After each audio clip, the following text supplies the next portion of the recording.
السلام عليكم ورحمة الله وبركاته. بسم الله الرحمن الرحيم. الحمد لله رب العالمين والصلاة والسلام على أشرف المرسلين وعلى آله وصحبه أجمعين. أما بعد. سورة الأنعام 102.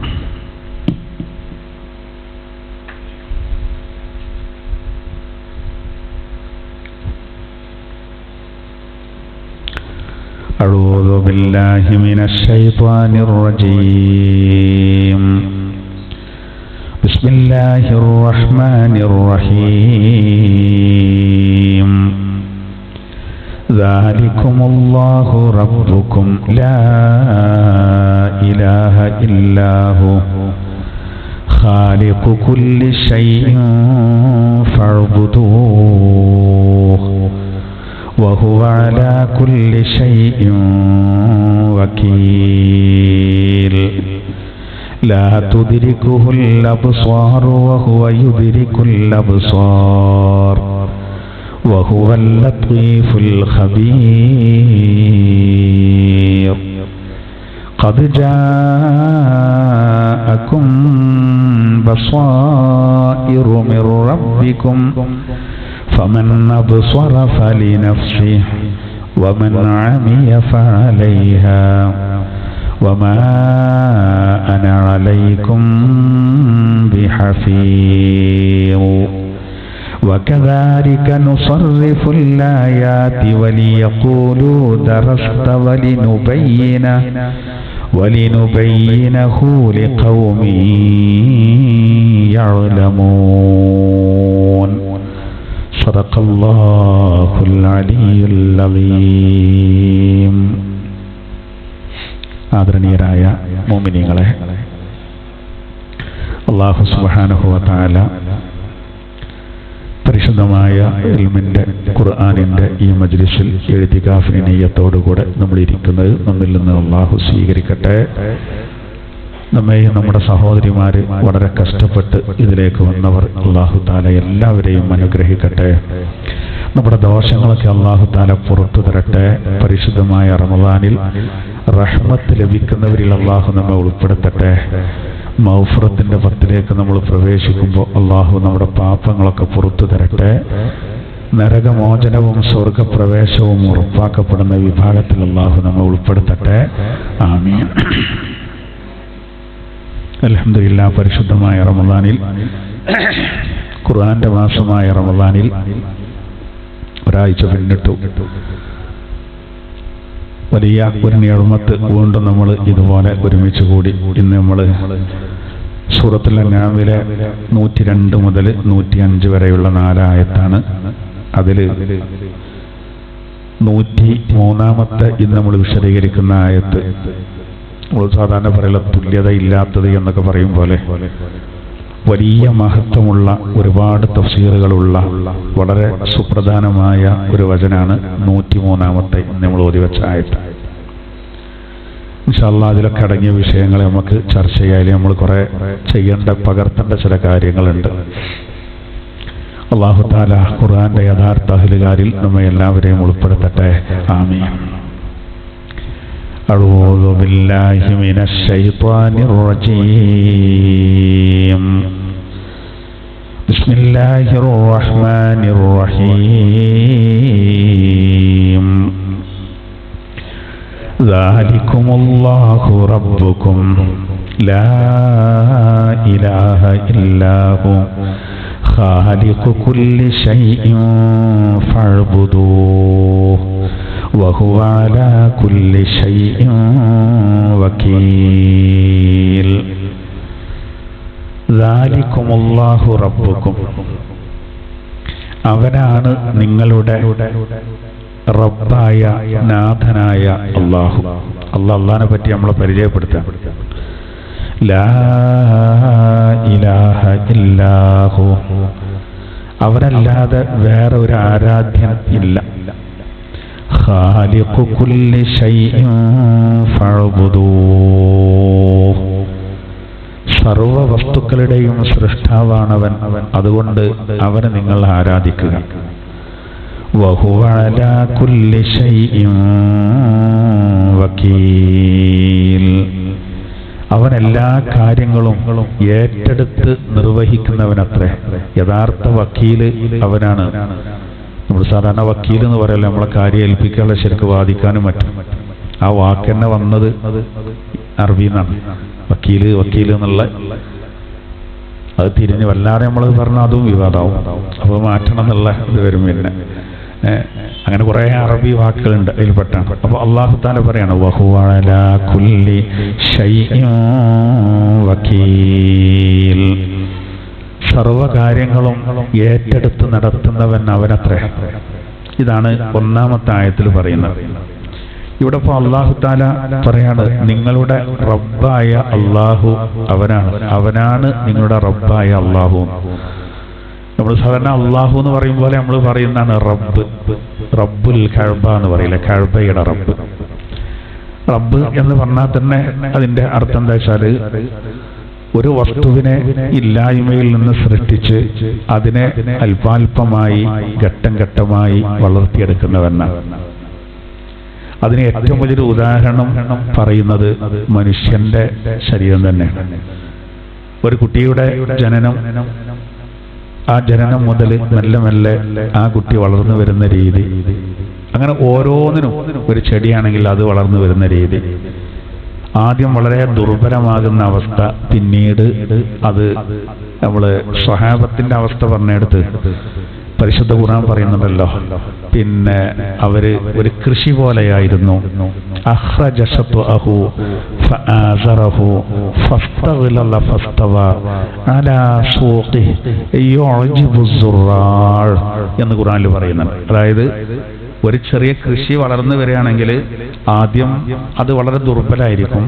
ആ വിത്തുനിന്ന് ഇങ്ങനെ ലോലമായ രൂപത്തിൽ സൂചിമുള എന്ന് പറയും, അതിങ്ങനെ പുറത്തേക്ക് വന്ന് പിന്നെ അതിങ്ങനെ വളർന്നു വന്ന് പിന്നെ തണ്ടിന് അതിന് കനം കൂടി. ആദ്യം എന്ന് പറഞ്ഞാൽ ഒരാൾ അറിയാതെ ചവിട്ടിയാൽ അരഞ്ഞു പോകും, ചെറിയ കുട്ടികൾക്ക് വരെ പറിച്ചെടുക്കാൻ കഴിയും. അതാണ് പിന്നീട് അതിന്റെ തണ്ടിന് ഉറപ്പ് വന്ന് പിന്നെ കാറ്റും ഇതൊക്കെ വന്നാലും ഒന്ന് ആടി വലയാന്നല്ലാതെ പ്രശ്നം വരൂല. ഇതുപോലെയാണ് സ്വഹാബത്തിന് അല്ലാഹു തആല തൗറാത്തിൽ ഉപമ പറഞ്ഞത് എന്ന് വിശുദ്ധ ഖുർആനിലെ ഫത്ഹ് സൂറത്തിന്റെ ലാസ്റ്റ് ഭാഗത്ത് പറയുന്നത്. അപ്പോൾ ഇവിടെ പോയി പറയാൻ കാരണം അതാണ് റബ്ബിന്റെ ഒരു മഹത്വം പറയാണ് എന്നതുപോലെ. സ്വഹാബത്തിന് അങ്ങനെ ഉദാഹരണം പറയാൻ കാരണം എന്താ അറിയോ, സ്വഹാബത്ത് ആദ്യം ഇങ്ങനെ ഒറ്റയും തെറ്റിയായിട്ടാണ് വന്നത്. ആദ്യം നല്ല ഇടങ്ങാറായിരുന്നു. വന്നവർക്കൊക്കെ ഒരുപാട് ആൾക്കാരെ ശത്രുക്കൾ വധിച്ചു, ഭയങ്കര ആക്രമണങ്ങൾ നേരിട്ടു. പിന്നെ മെല്ലെ മെല്ലെ ഇങ്ങനെ ശക്തി പ്രാപിച്ചു. അങ്ങനെ അവസാനം നബി സല്ലല്ലാഹു അലൈഹി വസല്ലമ തങ്ങൾക്ക് ഭയങ്കര സന്തോഷം എന്ന സങ്കടം ഒക്കെ പാടെ മാറി വന്നൊരു രംഗമുണ്ട്. വഫാത്തിന്റെ 80 ദിവസങ്ങൾക്ക് മുമ്പാണ് ഇദാ ജാ നസ്റുല്ലാഹി സൂറത്തിറങ്ങിയത്. ആ സൂറത്തിനിറങ്ങിയപ്പോ ആദ്യം തന്നെ അവസ്ഥ ഭയങ്കര ബുദ്ധിമുട്ടും പ്രയാസവും. പിന്നെ റബ്ബിന്റെ സഹായം കിട്ടി, വിജയം കിട്ടി, ആൾക്കാർ ഒന്നായിട്ട് ഇസ്ലാമിലേക്ക് വരികയാണ്.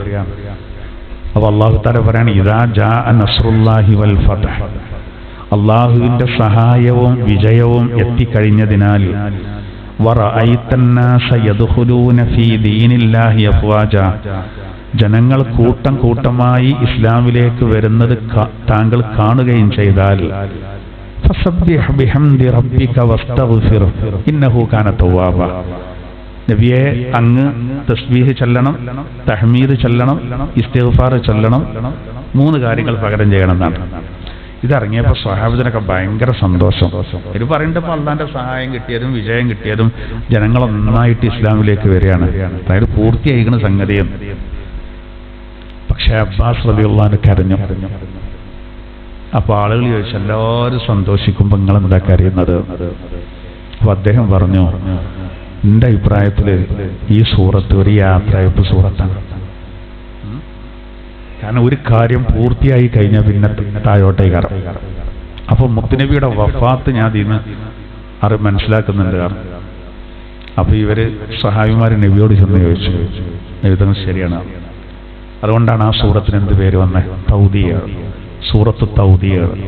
സൂറത്തുൻ നസ്ർ, സൂറത്തു ഇദാ ജാഅ എന്നൊക്കെ പറയും പോലെ സൂറത്തു തൗദി. തൗദി എന്ന യാത്രയപ്പ്. നബി സല്ലല്ലാഹു അലൈഹി വസല്ലം തങ്ങൾ ഫാത്തിമാവിനെ വിളിച്ചിട്ട് ഈ വിവരം പറഞ്ഞു. മുളഞ്ഞ് ഞാൻ അധിക ദിവസം ഉണ്ടാവില്ല കേട്ടോ. അതിലാണ് കരഞ്ഞു, ഭയങ്കര ഒച്ചയും വിളിയായി. അപ്പൊ നബി തങ്ങൾ പറഞ്ഞു, ഞാൻ മരിച്ചതിന്റെ ശേഷം 2 തവണ നബി തങ്ങൾ ഫാത്തിമാവിയോട് പറഞ്ഞിട്ട്, മോളെ ഞാൻ മരിച്ചാൽ പിന്നെ ഈ കുടുംബത്തിൽ നിന്ന് പിന്നെ മരിക്കുന്ന ആദ്യമായിരിക്കും. അത് വഫാത്തിന്റെ ആ ടൈമിനും പറഞ്ഞു, 80 ദിവസം മുമ്പും പറഞ്ഞു. അതിൽ ഫാത്തിമാവി കരച്ചിൽ നിർത്തി. അങ്ങനെയാണെങ്കിൽ കുഴപ്പമില്ല. നോക്കണങ്ങള്, ഇന്ന് വാപ്പ മോളെ ഇസ്ലാമിക രീതിയിൽ നടക്കണം എന്ന് പറഞ്ഞാൽ ഓള് പോവുകയാണ് ഇറങ്ങിയിട്ട്. ആലോചിക്കണം. അവിടെ നോക്കി, ഇനി മോളെ എന്റെ ഏശ ഈ കുടുംബത്തിൽ നിന്ന് ആദ്യം മരിക്കുന്നത് നീയാണെന്ന് പറയുമ്പോ കരച്ചിൽ നിർത്തുകയാണ്. ആ പറഞ്ഞ പോലെ തന്നെ സംഭവിച്ചും ചെയ്തു. നബിയുടെ വഫാത്തിന്റെ 6 മാസേ ഫാത്തിമാവി ജീവിച്ചിട്ടുള്ളൂ. ആദ്യം കുടുംബത്തിൽ നിന്ന് വഫാത്ത്. അബൂബക്കർ റളിയല്ലാഹു അൻഹു ഈ സൂറത്ത് കേട്ടപ്പോൾ കരഞ്ഞു. കാരണം എന്താ വെച്ചാൽ അബൂബക്കർ റളിയല്ലാഹു അൻഹു മനസ്സിലാക്കി, ഇത് വഫാത്ത് മണക്കുന്നുണ്ട് എന്നാണ് മൂപ്പര് പറഞ്ഞത്, വാസനിക്കുന്നുണ്ട്. അവർക്കൊക്കെ മനസ്സിലാക്കിയെടുക്കാൻ കഴിയില്ല. അപ്പോ ഇതെന്താ പറഞ്ഞ വെച്ചാൽ, ആദ്യം ചെറിയ ചെടി ഇതുപോലെ സഹാബത്ത് വളർന്നു, കുറേ പ്രയാസങ്ങൾ. പിന്നെ അവരാർക്കൊന്നും ചെയ്യാൻ കഴിയാത്ത അവസ്ഥയിൽ അവർ വളർന്നു വന്നു. റബ്ബിന്റെ ഒരു മഹത്വം പറ എന്നതുപോലെയാണ് എല്ലാം അല്ലാഹു തആല. അതാണ് റബ്ബ് എന്ന് പറയുന്നത്. അവൻ ശരിക്കും സംരക്ഷകനാണ്, ഓ പരിപാലകനാണ്, വളർത്തിയെടുക്കുന്നവനാണ്. അതാണ് അല്ലാഹു പറയുന്നത്, ദാലികുമുല്ലാഹു റബ്ബുക്കും. അവരാണ് നിങ്ങളുടെ നാഥനായ അല്ലാഹു. ലാ ഇലാഹ ഇല്ലാഹു, അവനല്ലാതെ വേറെ ഇലാഹില്ല. അവനല്ലാതെ വേറെ ഇലാഹില്ല. ഇത് നമ്മളെപ്പോഴും ഇങ്ങനെ പറയാണ്. ആയത്തിൽ കുറിച്ച് നിങ്ങൾ അല്ലാഹു ലാ ഇലാഹ ഇല്ലാഹു ലഹീൽ ഖയ്യൂം ഇല തന്നെ പറയണ്ടല്ലോ. നമ്മൾ എല്ലാ നിസ്കാരത്തിന്റെ ശേഷം നമ്മൾ ഓതുമ്പോൾ ആവർത്തിച്ച് നമ്മൾ ഈമാൻ ഉറപ്പിക്കാനാണ്. ഫർദ് നിസ്കാരത്തിന്റെ ശേഷം സുന്നത്തുള്ളൂ. എല്ലാ ഫർദ് നിസ്കാരങ്ങൾക്ക് ശേഷം അത് സുന്നത്താണ്. രാത്രി കിടക്കുമ്പോൾ സുന്നത്തുണ്ട്. ബാങ്കിന്റെ ഇഖാമത്തിന്റെ അടിയിലും സുന്നത്തുണ്ട്. അതിൽ നബി സല്ലല്ലാഹു അലൈഹി വസല്ലം തങ്ങൾ പ്രത്യേകം പറഞ്ഞൊരു പോയിന്റ് എന്താ വെച്ചാൽ, ബാങ്കിന്റെ ഇഖാമത്തിന്റെ അടിയിൽ ഒരാളെ ചൊല്ലിയാൽ ഇന്നമൻ ഖറഅ ദാലിക ബൈനൽ അദാനി വൽ ഇഖാമ ലം യുക്തബ് അലൈഹിമാ ബൈനസ് സ്വലാത്തൈൻ എന്നാണ് തങ്ങൾ പറഞ്ഞത്. ബാങ്കിന്റെ ഇഖാമത്തിന്റെ അടിയിൽ ഒരാൾ ഒരു ആയത്തുൽ കുർസി ഓതിട്ടാൽ 2 നിസ്കാരങ്ങൾക്കിടയിൽ അവന്റെ അടുത്തുനിന്ന് വരുന്ന ചെറിയ പാകപ്പഴവുകൾ അവന്റെ കർമ്മരേഖയിൽ എഴുതപ്പെടൂല എന്നാണ്. വലിയ കിട്ടലല്ലേ. നമ്മുടെ അടുത്ത് നിന്ന് എന്തെങ്കിലുമൊക്കെ വീഴ്ചകൾ വരുന്നത് അതെന്തേയില്ല, എഴുതൂല, മലക്കൾ ഒഴിവാക്കി. അങ്ങനെ ഒരു സ്വാധീനം കിട്ടാൻ കാരണം നബി തങ്ങൾ പറയുന്നത്, ബാങ്കിന്റെ ഇഖാമത്തിന്റെ അടിയിൽ ഒരു ആയത് തീരെ പണിയില്ലാത്തൊരു കാര്യമാണ്. ബാങ്കിന്റെ ഇഖാമത്തിന്റെ ഇടയിൽ ഇപ്പൊ നമ്മൾ സാധാരണ 20 മിനിറ്റ് 15 മിനിറ്റ് ഒക്കെ ഗ്യാപ്പ് ഉണ്ടാവും. അപ്പൊ നമ്മൾ ബാങ്ക് കൊടുത്ത് കഴിഞ്ഞതിന്റെ ശേഷം ആ ചെല്ലാളെ ചൊല്ലി കഴിഞ്ഞ ഒരു ആയത്തിൽ കുറിച്ച് കഴിയണം ഓതിട്ടാല് വലിയ കിട്ടലാണ്. നമ്മളറിയാതെ പിന്നെ നമുക്ക് വലിയ നേട്ടല്ലേ. അങ്ങനെ എല്ലാ ബാങ്കിലും ആയാൽ ചെറുദോഷങ്ങൾ പോകാൻ പിന്നെ വേറെ വലിയ പണിയുണ്ടാവും. വൻദോഷങ്ങൾക്ക് തൗബ എന്തായാലും വേണം. അപ്പൊ അത് വലിയ നേട്ടമാണ്. അത് ഞാൻ അതിന്റെ അടിയിലൊന്ന് പറഞ്ഞു എന്ന് മാത്രം. ഈ ലാ ഇലാഹ ഇല്ലാഹു എന്ന് പറയുമ്പോഴേ ഇതിലൊക്കെ വരുന്നത് ഇപ്പൊ തന്നെ. എന്നിട്ട് വീണ്ടും അല്ലാഹു പറയുന്നു, ഖാലിഖു കുല്ലി ശൈ, സർവ്വ വസ്തുക്കളെയും സൃഷ്ടിച്ചവനാണവൻ. എല്ലാം സൃഷ്ടിച്ചു, അവനാണ് അത് പരിപാലിക്കുന്നത്. അതുകൊണ്ട് ഫഅ്ബുദൂ, അവനെ മാത്രം ആരാധിക്കണം. അതൊരു ന്യായമാണല്ലോ. അല്ലാതെ അല്ലാഹ് സൃഷ്ടിച്ച സൃഷ്ടികളാണ് മനുഷ്യന്മാര്. നമ്മളെപ്പോലെ അല്ലാഹ് സൃഷ്ടിച്ച വേറെ ചില വസ്തുക്കൾ, അതിന് നമ്മളത്രയും കഴിവില്ല, ഉണ്ടാൻ കഴിയാത്ത, ഒന്നിനും കഴിയാത്ത. പിന്നെ അവകളെ നമ്മളെന്നെ ചില രൂപകൽപ്പനയൊക്കെ നടത്തിയിട്ട് എന്നിട്ട് പിന്നെ സൃഷ്ടാവിനെ മറന്ന് സൃഷ്ടികളിൽപ്പെട്ട ചിലർക്ക് നമ്മൾ ആരാധിക്കാന്ന് പറഞ്ഞാൽ ഒട്ടും യോജിക്കുന്നില്ല. ഇനി ശേഷം വരുന്നുണ്ട്. ഇനി അല്ലാതെ ചിലരൊക്കെ ഇങ്ങനെ പിന്നെ മറ്റുള്ളവരൊക്കെ ആരാധിക്കുന്നുണ്ടാവും. നിങ്ങളോലെ കളിയാക്കാനോ ചീത്തറിയാനോ പോണ്ടാന്ന് ഇസ്ലാമിന്റെ നന്മ ഈ ആയത്തിൽ തന്നെ പറയും. അത് ഇതിന്റെ തൊട്ട് ശേഷം പറയുന്നുണ്ട്. എന്തായിരുന്നാലും ഈ ആയത്തിൽ അല്ലാഹു തആല പറയാണ്, അള്ളയാണ് റബ്ബ്. അതല്ല കുല്ലാഉദു റബ്ബിൽ ഫലക്കിലൊക്കെ നാസിലും പറയുന്ന അതല്ല അല്ലേ. റബ്ബിൽ ഫലക്ക് എന്ന് പറഞ്ഞു, കുൽ അഊദു ബി റബ്ബിൽ ഫലഖ് എന്ന് അള്ളാഹ് പറഞ്ഞു. കുൽ അഊദു ബി റബ്ബിൻ നാസ് മലിക്കിൻ നാസ് ഇലാഹിൻ നാസ്. അവിടെ റബ്ബ് കഴിഞ്ഞിട്ട് മലിക്കും പറഞ്ഞിട്ട് ഇലാഹു പറയാൻ കാരണം എന്താ? അള്ളാഹു മനുഷ്യരുടെ റബ്ബാണ്, ആരാധ്യനാണ്, അതുപോലെ രാജാവാണ്, ആരാധ്യനാണ്. അങ്ങനെ പറയാൻ കാരണം സംരക്ഷിക്കുന്ന അള്ളാഹുവാണ്. അപ്പോ ഓനായിരിക്കും അധികാരം. അപ്പൊ പിന്നെ ഓനെ ആരാധിക്കാൻ പാടുള്ളൂ. അത് മനുഷ്യന്മാരെ മനസ്സിലാക്കാനാണ് 3 നാസ് അവിടെ പറഞ്ഞത്. അള്ളയാണ് നമ്മുടെ സംരക്ഷകൻ. സംരക്ഷകൻ അള്ളാഹുമ്പോ അധികാരം ഓനേക്കാരം. അങ്ങനെയുള്ള ആ കുട്ടിനെ ഞാനാണ് നോക്കി വളർത്തിയത്, അങ്ങനെ ഉണ്ടാവും. പെങ്ങന്മാരെ കുട്ടികൾ ഇതൊക്കെ ചിലപ്പോൾ വാപ്പല്ലാത്ത കുട്ടികളൊക്കെ നമ്മളെ സംരക്ഷണത്തിലാണെങ്കിൽ ഓന് പിന്നെ എവിടെ ചേർക്കണം, ഓന് ഏത് കോഴ്സ് തിരഞ്ഞെടുക്കാനുള്ള പ്രചോദനം നൽകണം, ഓന്റെ കല്യാണത്തിന്റെ കാര്യം, അതിന് ഡേറ്റ് ഇടുന്നത്, ഞാൻ പറഞ്ഞോളാം, ഞാൻ സംസാരിച്ചോളാം, ഓ എന്റെ കസ്റ്റഡിയിൽ തന്നെയാണ്, ഓനെ ഞാനാ നോക്കിയെന്ന് പറയില്ല നമ്മൾ സാധാരണ. അങ്ങനെയുള്ള അതിന്റെ ന്യായം എന്നതുപോലെ അള്ളാഹുവാണ് നമ്മളെ പടച്ചത്, അവൻ തന്നെയാണ് ശരിക്കും നമ്മളെ സംരക്ഷിച്ചു പോരുന്നത്. അപ്പൊ അധികാരം മുഴുവനവനായിരിക്കും. അപ്പൊ ആ അധികാര ശക്തിക്ക് മാത്രമാണ് ആരാധനക്കർഹത. അതാണ് ഇവിടെയും പഴപ്പുതൂ എന്ന് പറഞ്ഞത്. വഹുവാലാ കുല്ലി ശൈഇൻ വഹുവാലാ കുല്ലി ശൈഇൻ വകീൽ. എല്ലാ കാര്യങ്ങളും ഏറ്റെടുത്ത് നിർവഹിക്കുന്നവനാണ് അവന്. അതുകൊണ്ടാണല്ലോ അല്ലാഹു തആല നിങ്ങൾ ഇങ്ങനെ ഏൽപ്പിച്ചോളി എന്ന് പറയാൻ കാരണം അല്ലേ. വഅലല്ലാഹി ഫല്യതവക്കലിൽ മുതവക്കിലൂൻ. വരമേൽപ്പിക്കുന്നോലൊക്കെ അള്ളാഹ്ക്ക് വരമേൽപ്പിച്ചോളിട്ടോ. അതിന്റെ അർത്ഥം ഇവിടെ നമ്മൾ ഓരോന്നിനോരോ കാര്യങ്ങളുണ്ടാവും, സബബുകളുണ്ടാവും. ആരെ ഏൽപ്പിക്കണ്ടെന്നല്ല, പക്ഷേ ആത്യന്തികമായിട്ട് നമ്മൾ ആരെ ഏൽപ്പിച്ചാലും ലാസ്റ്റ് എടുക്കാൻ മടങ്ങുന്നത് അത് അള്ളാഹുവിലേക്കാണ്, കാര്യങ്ങൾ അള്ളാഹുവിലേക്കാണ്. അതാണ് അള്ളാഹുവിനെ തവക്കുലാക്കേണ്ട ക്രമപ്രകാരം തവക്കുലാക്കി ഞങ്ങളൊരു പേടിയും പേടിക്കണ്ടെന്നാണ്. അപ്പൊ നമ്മൾ ചെയ്യേണ്ട കാര്യങ്ങളൊക്കെ ദുന്യാവിൽ നമ്മൾ ചെയ്തിട്ട് അള്ളാഹുലേക്ക് തവക്കുലാക്കണം. നമ്മളെ കുറെ കാര്യം ഏൽപ്പിച്ചിട്ടുണ്ട്, റോഡിന്റെ സൈഡിലൂടെ നമ്മൾ നടക്കും, പക്ഷെ നമ്മൾ അള്ളാഹുലേക്ക് തവക്കുലാക്കണം. നമ്മൾ മാത്രം ശ്രദ്ധിച്ചാൽ പോരാ. അപ്പൊ നമ്മളെ ഒരു സഹോദരന്റെ കടയിൽ ജോലി ചെയ്യുന്നൊരു ചെറുപ്പക്കാരൻ കുട്ടി ഇന്നലെ ആക്സിഡന്റിൽ മരിച്ചു, ബൈക്കുകൾ കൂട്ടിയിടിച്ചിട്ട്. ആലോചിച്ച് നോക്കൂ, ചെറുപ്പക്കാരനാണ്. അള്ളാഹു തആല മഗ്ഫിറത്ത് നൽകുമാറാവട്ടെ. പ്രത്യേകം വരക്കാൻ പറഞ്ഞിട്ട് ഏത് സമയത്താണ് എപ്പോഴാ ഓരോരുത്തർക്ക് കണക്കാക്കിയതെന്ന് നമ്മൾ പറയാൻ പറ്റുമോ? ഒന്നും പറയാൻ പറ്റില്ല. ഏത് സമയത്താണ് ഒക്കെ റബ്ബിന്റെ അടുത്താണ്. അപ്പൊ നമ്മൾ മാത്രം ശ്രദ്ധിച്ചിട്ടും കാര്യം നമ്മൾ സൈഡിൽ കൂടി പോയ വണ്ടി ബ്രേക്ക് കൊട്ടി വരാം, പല കാര്യങ്ങളുണ്ട്. അപ്പോ ഇവിടെ പറഞ്ഞു വരുന്ന എന്താ, വക്കീല് യഥാർത്ഥത്തിൽ ആരാണ്? അള്ളാഹുവാണ്.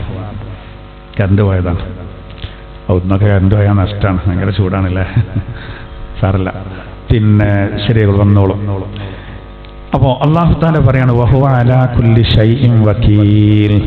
നോക്കൂ, എല്ലാ കാര്യങ്ങളും ഏറ്റെടുത്ത് നിർവഹിക്കുന്നവനവനാണ്.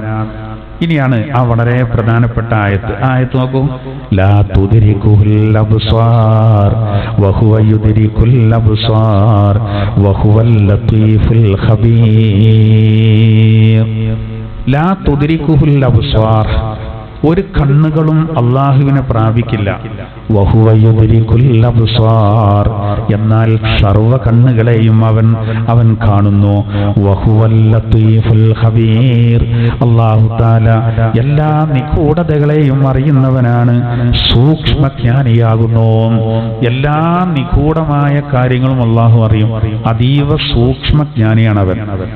എല്ലാം കാണും, എന്നാൽ ഒരു കണ്ണിനും അള്ളാഹിനെ പ്രാപിക്കാൻ കഴിയൂല. ഇതാണ് ഇപ്പൊ ആയത്ത്. ഇത് യഥാർത്ഥത്തിൽ ഒരാളുടെ ഈമാൻ ഉറപ്പിക്കാനുള്ള ആയത്താണ്. അതായത് നമ്മൾ അങ്ങോട്ട് കാണുന്നില്ല, അപ്പോഴാണ് നമ്മളൊരു മുഴുസിനാകുക. അതായത് അങ്ങോട്ട് നമ്മൾ നേരെ കാണുന്നില്ല, കാണാതെ നമ്മൾ എന്ത് ചെയ്യണം? അങ്ങനെ ഉണ്ടല്ലോ ചില കാര്യങ്ങൾ. ഇപ്പോ ഒരു ഹദീസിലുണ്ട്, സ്വർഗത്തിന്റെ മുറ്റത്ത് ഒരു ടീം എത്തും, അത്ര ഹദീസിലുള്ളതാണ്. അപ്പോ സ്വർഗത്തിന് കാവൽ നിൽക്കുന്ന മലക്കുകൾ ചോദിക്കും അത്രേ, മന്നൻതും, നിങ്ങൾ ആരാന്ന്, നിങ്ങൾ എന്ന് ചോദിക്കും. അപ്പൊ ഇവര് പറയും മിൻ ഉമ്മത്തി മുഹമ്മദിൻ സല്ലല്ലാഹു അലൈഹി വസല്ലം, ഞങ്ങള് മുഹമ്മദ് നബി സല്ലല്ലാഹു അലൈഹി വസല്ലം തങ്ങളുടെ ഉമ്മത്തിൽപ്പെട്ടവരാണ്. അപ്പൊ മലക്കുകൾ ചോദിക്കും അത്രേ, ഹൽ റഅയ്തുമുൽ ഹിസാബ്, നിങ്ങൾ വിചാരണ കണ്ടോ? നിങ്ങൾ വിചാരണ നേരിട്ടോ? ഇല്ല, ഞങ്ങൾ വിചാരണ നേരിട്ടില്ല. ഹൽ റഅയ്തുമുസ് സിറാത്ത്, നിങ്ങൾ സിറാത്ത് പാലം കണ്ടോ? ഇല്ല, ഞങ്ങളെ കണ്ടിട്ടില്ല. അപ്പോ മലക്കുകൾ ചോദിക്കും, എങ്ങനെ നിങ്ങൾ ഇവിടെ എത്തിയെന്ന് ചോദിക്കും. അപ്പൊ ഇവര് പറയും, ഞങ്ങള് വളരെ രഹസ്യമായിട്ട് ഒരമല് ദുനിയാവെന്ന് ചെയ്തു. അപ്പൊ വളരെ രഹസ്യമായിട്ട് അള്ളാഹു ഞങ്ങൾ അവിടെ എത്തിച്ചതാണ്. ഏതാണ്? നോമ്പാണ്. നോമ്പിനെ പറ്റിയാണ് അത്രയാ പറയുന്നത്. നോമ്പിന്റെ മഹത്വം പറഞ്ഞെടുത്ത് ഈ ഹദീസ് ഉദ്ധരിക്കപ്പെട്ടിട്ടുണ്ട്. കാരണം ഒരു രഹസ്യമാണ് നോമ്പ് എല്ലാവർക്കും ഉണ്ടെങ്കിലും നമ്മുടെ നോമ്പ് പറഞ്ഞാൽ ഒരു രഹസ്യമാണ്, നമുക്ക് മാത്രം സ്വകാര്യമായൊരു വിഷയമാണത്. അത് നാളെ പറഞ്ഞിട്ടുണ്ട്. നമ്മൾ ജനങ്ങളെ ബോധ്യപ്പെടുത്താൻ അഭിനയിച്ചാൽ മതി, ആർക്കും അറിയില്ല. രഹസ്യമായിട്ട് വെള്ളം കുടിച്ചാലും ആരറിയാനോ? ഒള്ളുറുക്കുമ്പോഴൊക്കെ കുറച്ചിങ്ങനെ കുടിച്ചാൽ മതി. വായിൽ വെള്ളം കൊപ്പളിക്കുമ്പോൾ നല്ല വെള്ളമാണെങ്കിൽ ആരറിയാനോ? ഒന്നിങ്ങനെ തൊട്ട് കാണിച്ചാൽ അതിനനുസരിച്ചുള്ളത് കിട്ടുമല്ലോ. അപ്പൊ ഇതൊരു സ്വകാര്യ വിഷയമാണ്. നല്ല ഈമ ഉണ്ടെങ്കിൽ മാത്രമേ നോൽക്കാൻ കഴിയുള്ളൂ. അതുകൊണ്ടാണ് അള്ളാഹു നൽകിയതെന്നാണ്. അപ്പോ അങ്ങനെ നമ്മൾ ശ്രദ്ധിക്കണമെങ്കിൽ എന്ത് വേണം? പടച്ചോനെ റബ്ബ് കാണുന്നുണ്ട്, അള്ളാഹു അത് കാണുന്നുണ്ട് എന്നുള്ള ഒരു ചിന്ത ഇവന്റെ മനസ്സിന് വരും. അതാണ് ഈ ആയത്തിലും പറയുന്നത്. ഒരു കണ്ണുകളും അള്ളാഹുവിനെ കാണില്ല, എന്നാൽ സർവ്വ കണ്ണുകളെയും അവൻ കാണുന്നു. നിഗൂഢതകൾ മുഴുവനും അറിയുന്നവനാവണവൻ, സൂക്ഷ്മജ്ഞാനിയാകുന്നു, ഖബീർ, ഉള്ളുകള്ളി അറിയുന്നവനാണ്. ഇനി അവിടെ ഈ ആയത്തിന്റെ ഒരു വിശദീകരണം എന്താ വെച്ചാൽ, ഒരു കണ്ണും അവനെ കാണൂല എന്ന ദുന്യാവെന്ന്. കാരണം അള്ളാഹുവിന്റെ ലിഖാ എന്ന് പറയുന്ന ഒരു സംഗതി ഉണ്ട്. ഇപ്പൊ ഖുർആനിൽ തന്നെ അള്ളാഹു ഒരായത്തിൽ പറയുന്നുണ്ട്,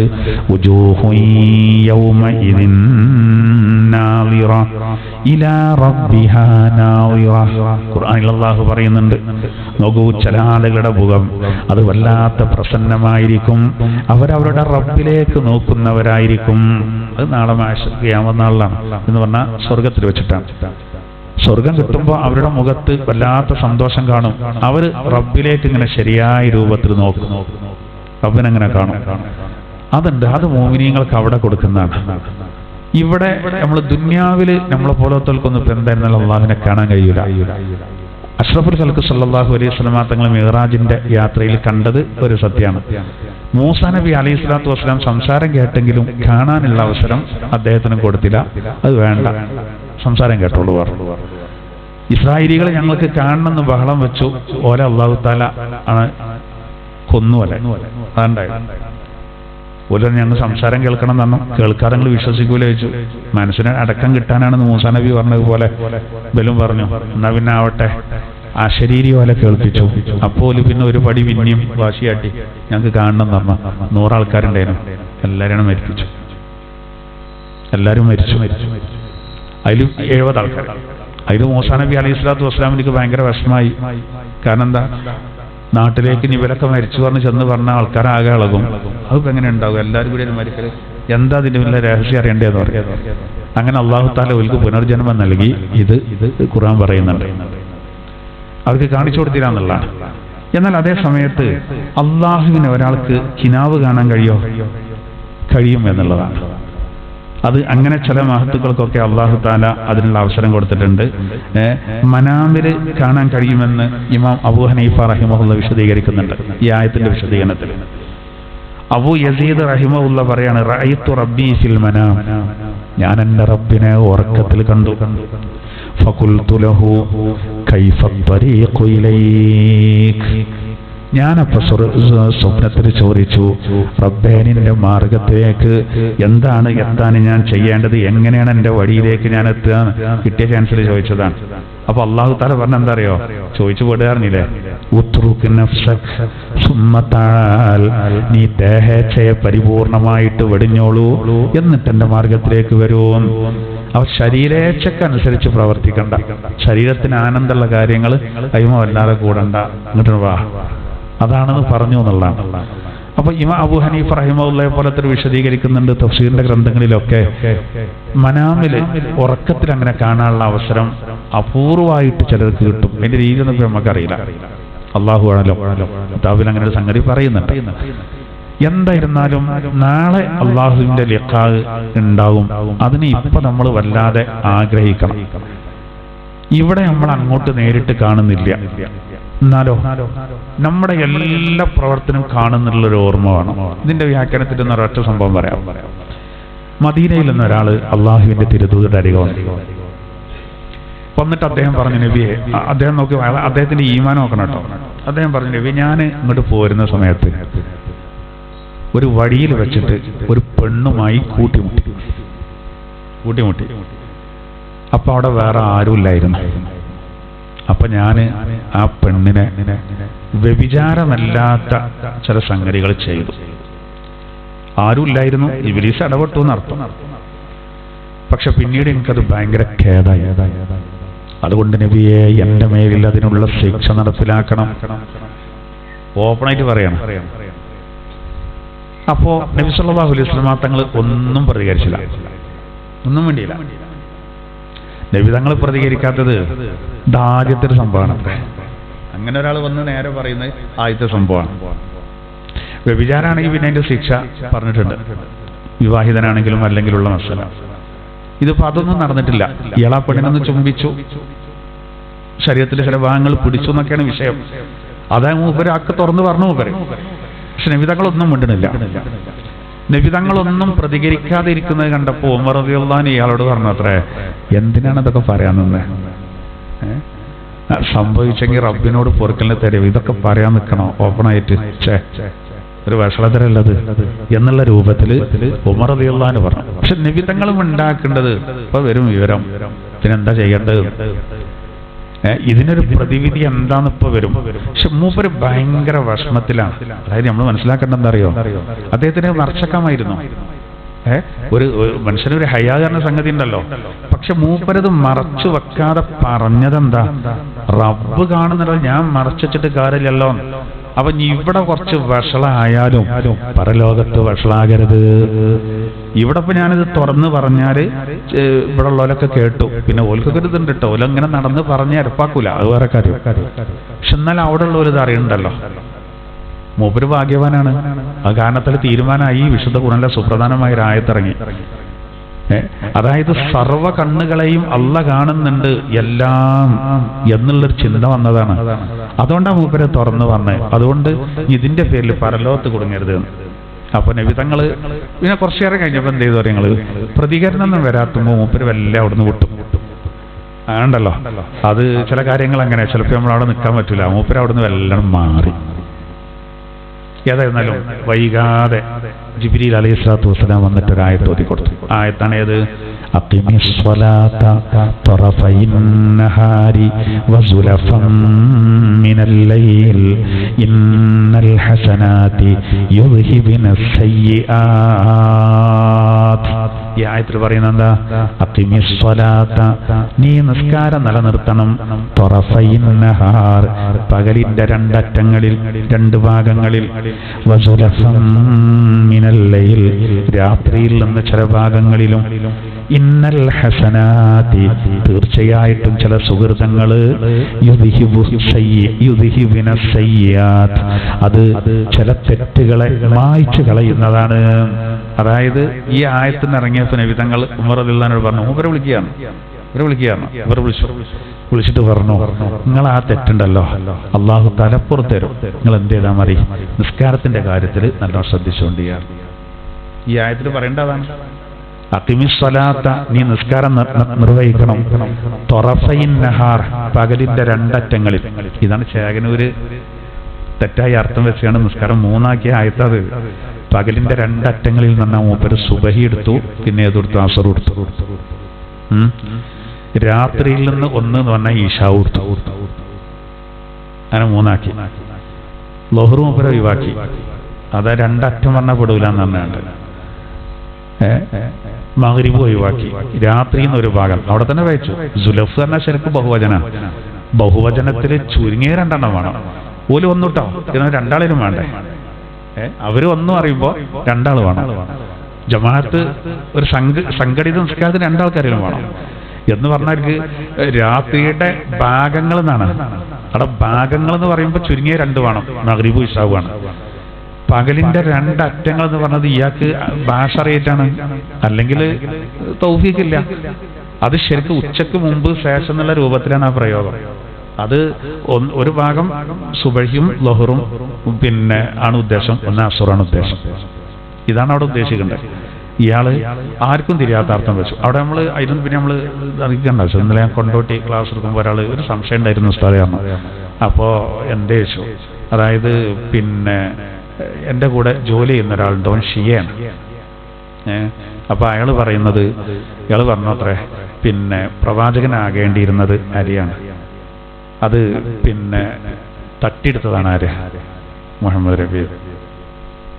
ഒരു ശിയാക്കൾപ്പെട്ട ഒരാൾ പറയണം ഒക്കെ അതിന് നമ്മൾ അതിനെന്തെങ്കിലും അർത്ഥം ഉണ്ടാകുമെന്ന് ചോദിക്കാൻ തന്നെ നിൽക്കരുത്, ചിന്തിക്കാൻ പോലും കഴിയൂല. അപ്പൊ ഇയാളെ കൂടി കുറെ ശിയാക്കൾ ഉണ്ടാവും. വേറെ ഒരുത്തന്റെ വാദം എന്താ വെച്ചാല് അലി റളിയല്ലാഹു അൻഹു വന്ന ഖലീഫ ആകേണ്ടിയിരുന്നത് അബൂബക്കറെ തട്ടിയെടുത്ത മൂപ്പര് വള്ളടിന്റെ ആളേനു. ഇയാൾ നേരെ പറയണം അത്ര ഞമ്മക്ക് കേൾക്കാത്താണ്, വള്ളടിന്റെ ആളാണ്. അതായത് കള്ള് അല്ലാഹ് ഹറാമാക്കാത്തൊരു സമയം, കള്ള് നിരോധിക്കാത്തൊരു സമയത്തും ആ സാധനം തൊടാതെ നിന്നവരാണ് ആര്? അബൂബക്കർ റളിയല്ലാഹു അൻഹു, ഉമർ റളിയല്ലാഹു അൻഹു ഒക്കെ. അതാണ് ഔലിയാക്കളും മഅ്സൂമീങ്ങളാണ് പറഞ്ഞത്. അത് പറയണ അത്ര ഒരു വള്ളടിച്ചിട്ട് ആൾക്കാരായിരുന്നു. അലി റളിയല്ലാഹു അൻഹു വലിയൊരു സംഭവമാണെന്നുള്ളിൽ ആർക്കും തർക്കമില്ല. മുത്തനബിന്റെ മരുമകനാണ്. എന്നാ 2 പെൺകുട്ടികളെ കെട്ടിയാൾ മുകളിലുണ്ട്. ഉസ്മാൻ റളിയല്ലാഹു അൻഹു 2 പെൺകുട്ടികളെ കെട്ടാൻ ഭാഗ്യം കിട്ടിയിട്ടുണ്ട്. അഹ്ലു ബൈത്ത് വന്നത് അലി റളിയല്ലാഹു അൻഹുവിലൂടെയാണ്. പക്ഷെ സ്ഥാനം കൊണ്ട് സിദ്ദീഖ് എന്നവർ, ഫാറൂഖ് എന്നവർ അങ്ങനെ തന്നെ വരിക. അത് നബി തങ്ങൾ നേരെ കൃത്യമായിട്ട് പഠിപ്പിച്ചതാണ്. എന്നതുപോലെ 5 വഖത്ത് നിസ്കാരം നബി തങ്ങൾ കൃത്യമായിട്ട് പഠിപ്പിച്ചു.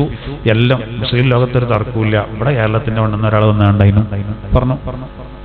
പണ്ട് മുസൈലിമ അങ്ങനെ ആക്കി. പക്ഷെ മുസൈലിമ ആയത്തോതി കണ്ടല്ല, മുസൈലിമ പെണ്ണെട്ടി. കെട്ടിയത് ഷജാഹ് എന്ന് പറഞ്ഞൊരു പെണ്ണിനെയാണ്. ഓള് പറഞ്ഞു ഞാൻ പ്രവാചകനാണ്. അപ്പൊ ഇത് കുഫത്തൊരു കല്യാണമാണ്. ഭാര്യ ഡോക്ടർ, ഭർത്താവും ഡോക്ടർ എന്ന മാതിരിക്കായി. ഈ 2 ആളും പ്രവാചകന്മാരാണ്. ഒരാൾ പ്രവാചകന്, ഒരാൾ പ്രവാചിക. അപ്പൊ ഇവള് ചോദിച്ചത്ര എനിക്ക് മഹർ വേണം. അപ്പൊ ഇയാൾ തമാശാക്കി, എന്നാ ഒരു കാര്യം ചെയ്യാം, 5 വക്താളപ്പോ മുഹമ്മദ് നബി പറയണ്ടേ, 2 വക്ത് എനിക്ക് ഞാൻ മഹർ എന്ന് പറഞ്ഞു. ഇനി 3 എടുത്താൽ മതി ആൾക്കാർ. അങ്ങനെ ഒരു തമാശ കളിച്ചിട്ടുണ്ട്. അതാണ് ഇയാളും കളിച്ചത്.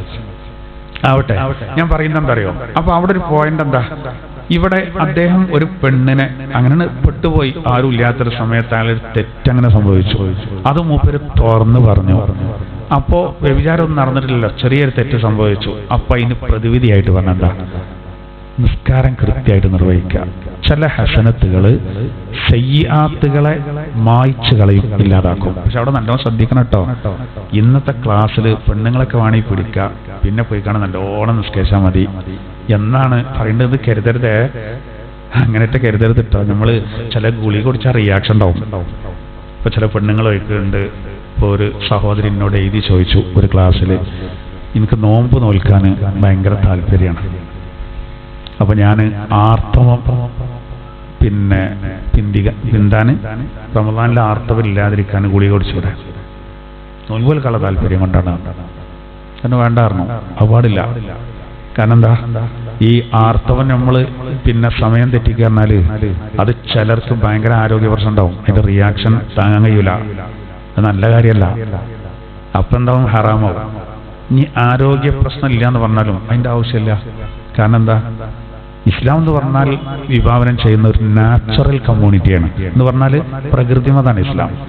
സ്ത്രീക്ക് ആ പിന്നെ പ്രക്രിയ അല്ലാഹു തആല നൽകിയത് ആരോഗ്യം നിലനിൽക്കാൻ വേണ്ടിയിട്ടാണ്. ആർത്തവം ഓൽക്കേ അളവില്ലേ, പിന്നെ അത് നീട്ടേണ്ട ആവശ്യമില്ല. പിന്നെ നമ്മൾ ഈ ഉംറക്ക് ഹജ്ജിനൊക്കെ പോകുന്ന സമയത്ത് ഭയങ്കര ബുദ്ധിമുട്ട് വരേണ്ടതുകൊണ്ട് മാത്രമാണ് എന്ത് ചെയ്യുന്നത്, അപ്പോഴേ അള്ളാന്റെ സഹായം ഉണ്ടാവുള്ളൂ. അപ്പൊ പറഞ്ഞു കൊടുത്തു തന്നാൽ മതി, അതിന്റെ അപ്പുറത്തേക്ക് വേണ്ട. അത് ഞാൻ പറഞ്ഞത് വേണ്ട, എന്റെ ആവശ്യമല്ല. ഇനി അങ്ങനെ നോൻപേൽക്കാൻ ഇതിന്റെ സുന്നത്തോമ്പൊക്കെ കണ്ടോട്ടെ, ആർത്തവല്ലാത്ത സമയത്ത് അവസരം എത്ര ഉണ്ട്, അവസരം എത്ര. അത് ചിത്താന്തം എന്ന് പറഞ്ഞമാർക്ക് അങ്ങനെ ഉണ്ടല്ലോ. നമ്മള് ആ കിണർക്ക് പാളിയൊക്കെ ഉണ്ടാകുന്ന പിന്നെ പാളിയൊക്കെ ഞാനൊരു വെറുതെയാണ് പറഞ്ഞമാർക്ക്. അപ്പൊ നമ്മള് ശ്രദ്ധിക്കണം, ചിലത് ബുദ്ധിമുട്ടുണ്ടാവും.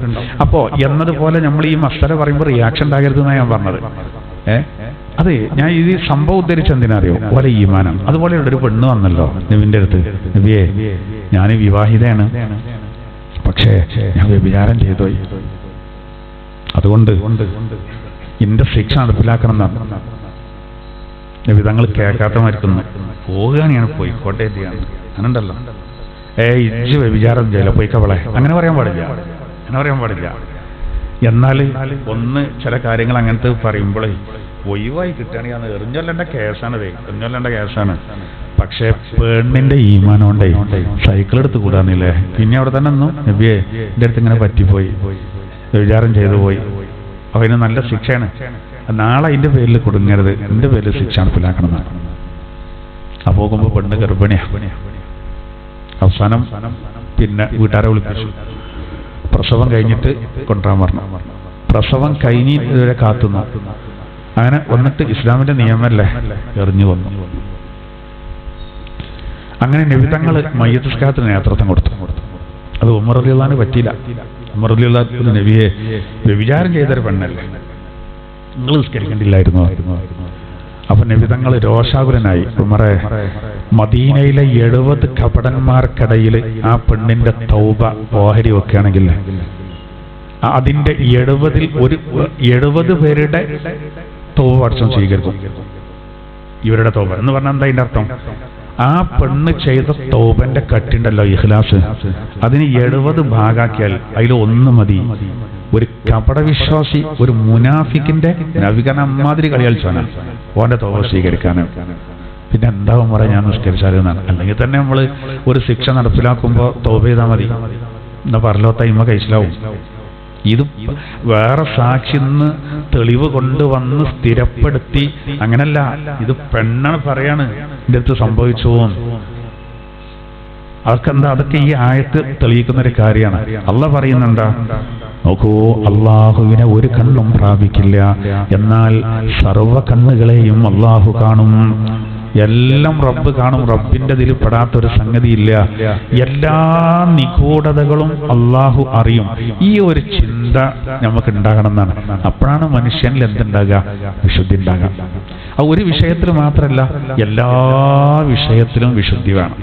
എല്ലാ വിഷയത്തിലും വിശുദ്ധി വേണം. ഒരു സഹോദരന് എന്നോട് പറഞ്ഞു, നമ്മളൊരു സഹോദരി ദുആ ചെയ്യാൻ പറഞ്ഞിട്ടുണ്ട്. അതായത് വീട്ടില് കുടുംബത്തിലുള്ള വിഷയങ്ങളാണ്. അതായത് ചില ഭർത്താക്കന്മാര് നല്ല രൂപത്തിൽ പെരുമാറില്ല, ഭാര്യമാരോ ചിലയിടത്ത് ഭാര്യമാര് ഭർത്താക്കന്മാരോട് നല്ല. ഇതൊക്കെ ഇവർക്ക് ദീനിനെ പറ്റി അറിയിട്ടാണ്. ഞാൻ ആലോചിക്കാം, ഇവർ പല ആൾക്കാരും വിചാരം വെച്ചാൽ കുറച്ച് നിസ്കരിക്കുക, കുറെ സ്വലാത്തില്ല, അതുകൊണ്ട് കഴിയുന്നല്ല. മറ്റുള്ള മതങ്ങളിൽ നിന്ന് ഇന്നിപ്പോൾ ഇത് വരക്കാൻ പറഞ്ഞുകൊണ്ടാണ് ഞാൻ അത് പറയണ്ടേ. മറ്റുള്ള മതങ്ങളിൽ നിന്ന് വ്യത്യസ്തമായിട്ട് ഇസ്ലാമിലെ വിവാഹത്തിന് 3 പ്രധാന ലക്ഷ്യങ്ങളുണ്ട്. ഒന്ന് സന്താന ലബ്ധിയാണ്, ഒന്ന്. രണ്ടാമത്തെ ജീവിത വിശുദ്ധിയാണ്, മൂന്നാമത്തത് മനസ്സമാധാനമാണ്. ഇത് 3 ഖുർആൻ പറയും. വിവാഹം ഇസ്ലാമിൽ സുന്നത്തായത് എല്ലാ നിലക്കും കഴിവുണ്ടായിട്ട് ഒരാൾ വിവാഹം കഴിക്കാൻ തയ്യാറല്ലെങ്കിൽ വാശിക്ക് നിന്നാൽ നബി സല്ലല്ലാഹു അലൈഹി വസല്ലം തങ്ങൾ പറഞ്ഞെന്താണ്? മലക്കുകൾ എന്റെ ദീന്ന് ഹൗദുൽ കൗസർ എന്ന് വെള്ളം തട്ടിക്കളയുന്നതാണ്, തിരിച്ചു കളയുന്നതാണ്.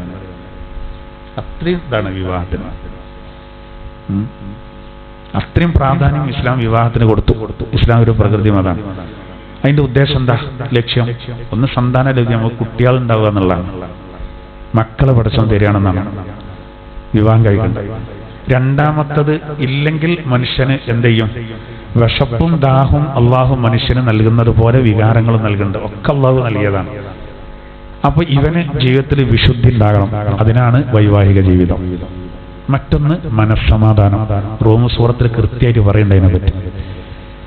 എന്തൊക്കെ നമുക്കുണ്ടെങ്കിലും ഭാര്യക്ക് ഭർത്താവും ഭർത്താവിന് ഭാര്യയും അവര് സംഗമിക്കുമ്പോൾ അവർക്ക് സന്തോഷം ഉണ്ടാവും, മനസ്സമാധാനം ഉണ്ടാവും.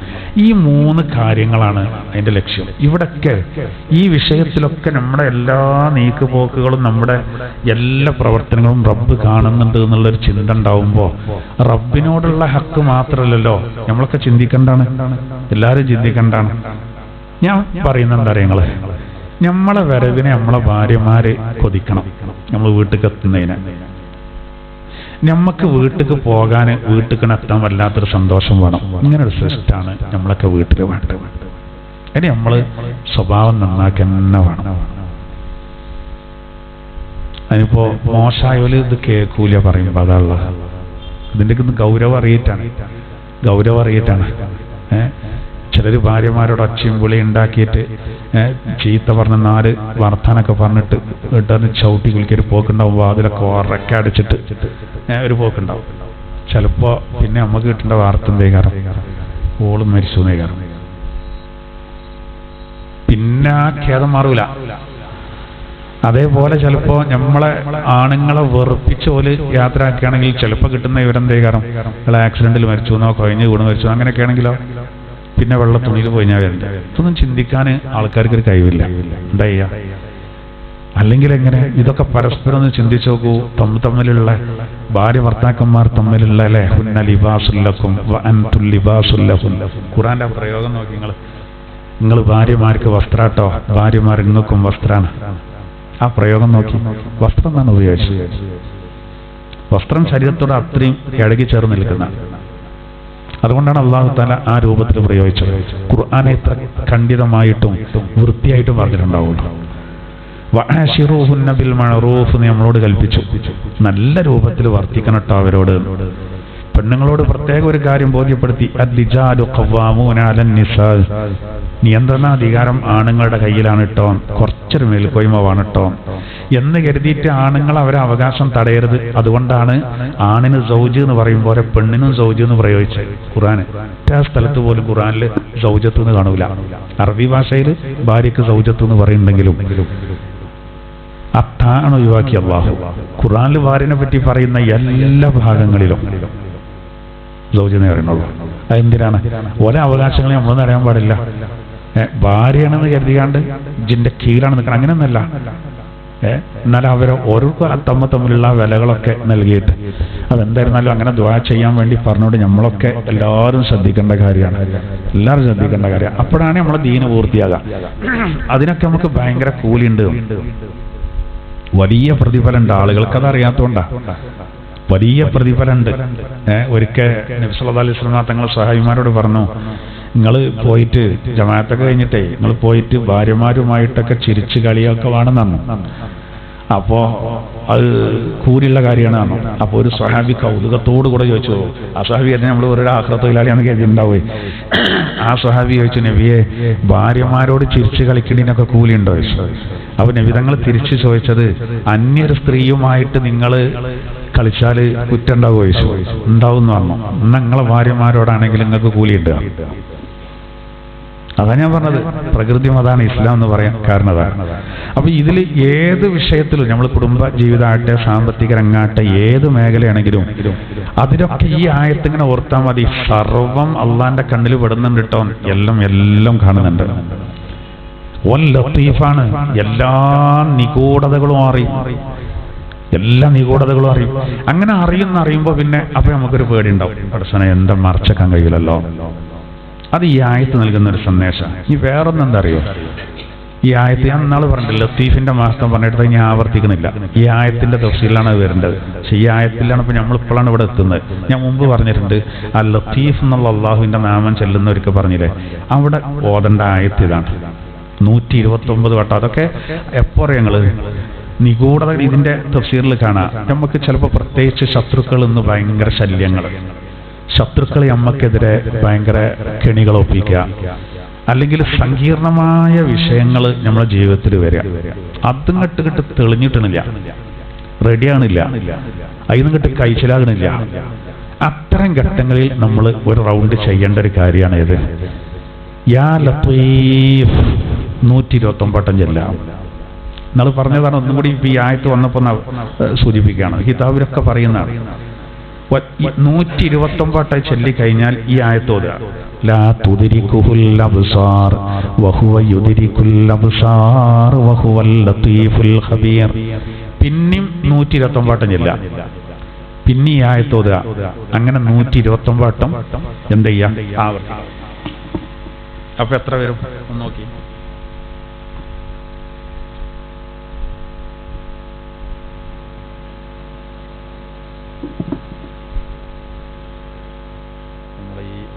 നല്ല സാധനമാണ് നിങ്ങളുടെ കുടുംബശ്രീണ്ട്.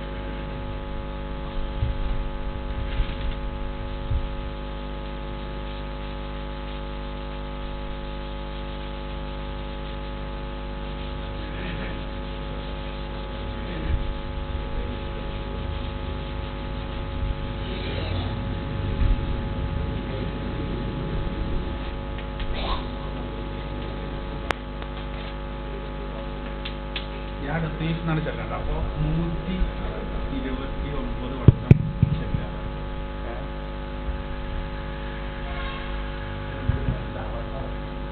അല്ലല്ല 129. യാ ലത്തീഫ്, ലത്തീഫ് എന്നുള്ള അങ്ങനെ ആയിട്ട് കണക്ക് പറയും.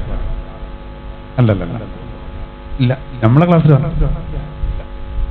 ഇതൊരിക്കലും ഞാൻ പറഞ്ഞില്ല. 129 അത് വേറെ. ഇത് പറഞ്ഞത് നമ്മൾ സമദിനെ പറ്റി പറഞ്ഞപ്പോൾ പറഞ്ഞിട്ടുണ്ട്. ഇത് 129 വട്ടം 129 × 129 കൂട്ടണം. അപ്പോൾ അവിടെ എത്ര വരും? 16,641 തവണ. അപ്പൊ 129 വട്ടം ചൊല്ലിക്കഴിഞ്ഞാൽ ഈ ആയത്തോടെ ലാ തുദ്രിക്കുൽ അബ്സാർ വഹു യുദ്രിക്കുൽ അബ്സാർ വഹുവൽ ലത്തീഫുൽ ഖബീർ.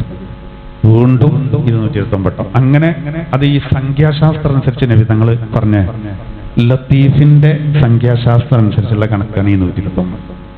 ഓരോ അക്ഷരത്തിനും ഓരോ സംഖ്യയാണ് കൈപ്പെട്ട. അങ്ങനെ കൂട്ടുമ്പോൾ നമ്മൾ മൊത്തം 16,641 വട്ടം യാ ലത്തീഫ് എന്ന് വരും. ഓരോ 129ന്റെ ഇടയിലും ഈ ആയത്ത് ഇങ്ങനെ വെച്ചു കൊടുക്കാം. ലാ തുദ്രിക്കുൽ അബ്സാർ വഹു യുദ്രിക്കുൽ അബ്സാർ. ശരിക്കും വേണ്ട എങ്ങനെ അറിയങ്ങൾ അത് ചെല്ലേണ്ടത് ഇശാഇന്റെ ശേഷമാണ്. അങ്ങനെയാണ് ഇതിന്റെ കിതാബിലൊക്കെ പറയുന്നത്. അതിന്റെ ശരിയായ രീതി ഇശാഇന്റെ ശേഷം ഒളുവോടുകൂടെ കിബിലക്ക് തിരിഞ്ഞിരുന്നിട്ട് ചെല്ലുക എന്നുള്ളതാണ്. പക്ഷെ നമുക്ക് ഒറ്റ ഇരിപ്പിന് ചിലപ്പോൾ അത് കഴിഞ്ഞോളണമെന്നില്ല. അപ്പോൾ നമ്മൾ വേണമെങ്കിൽ ഒറ്റ ഇതുകൊണ്ടല്ലെങ്കിൽ സമയം ആയിക്കോട്ടെ. പക്ഷെ എണ്ണം വയ്ക്കാം. എണ്ണം കറക്റ്റാണ്. എണ്ണത്തുമലാട്ട് അതിൻ്റെ കത്ത് കിടക്കണ്ടേ. എണ്ണം വളരെ കറക്റ്റാണ്. നമ്മൾ അതിൻ്റെ അടിയിട്ട് ഉറങ്ങി എത്ര പായി എന്നൊക്കെ ചോദിച്ചാൽ അത് പോയി ചീറ്റി അയച്ചു കൊടുക്കേണ്ടി വരും. അതാണ് അതിൻ്റെ പ്രത്യേകത.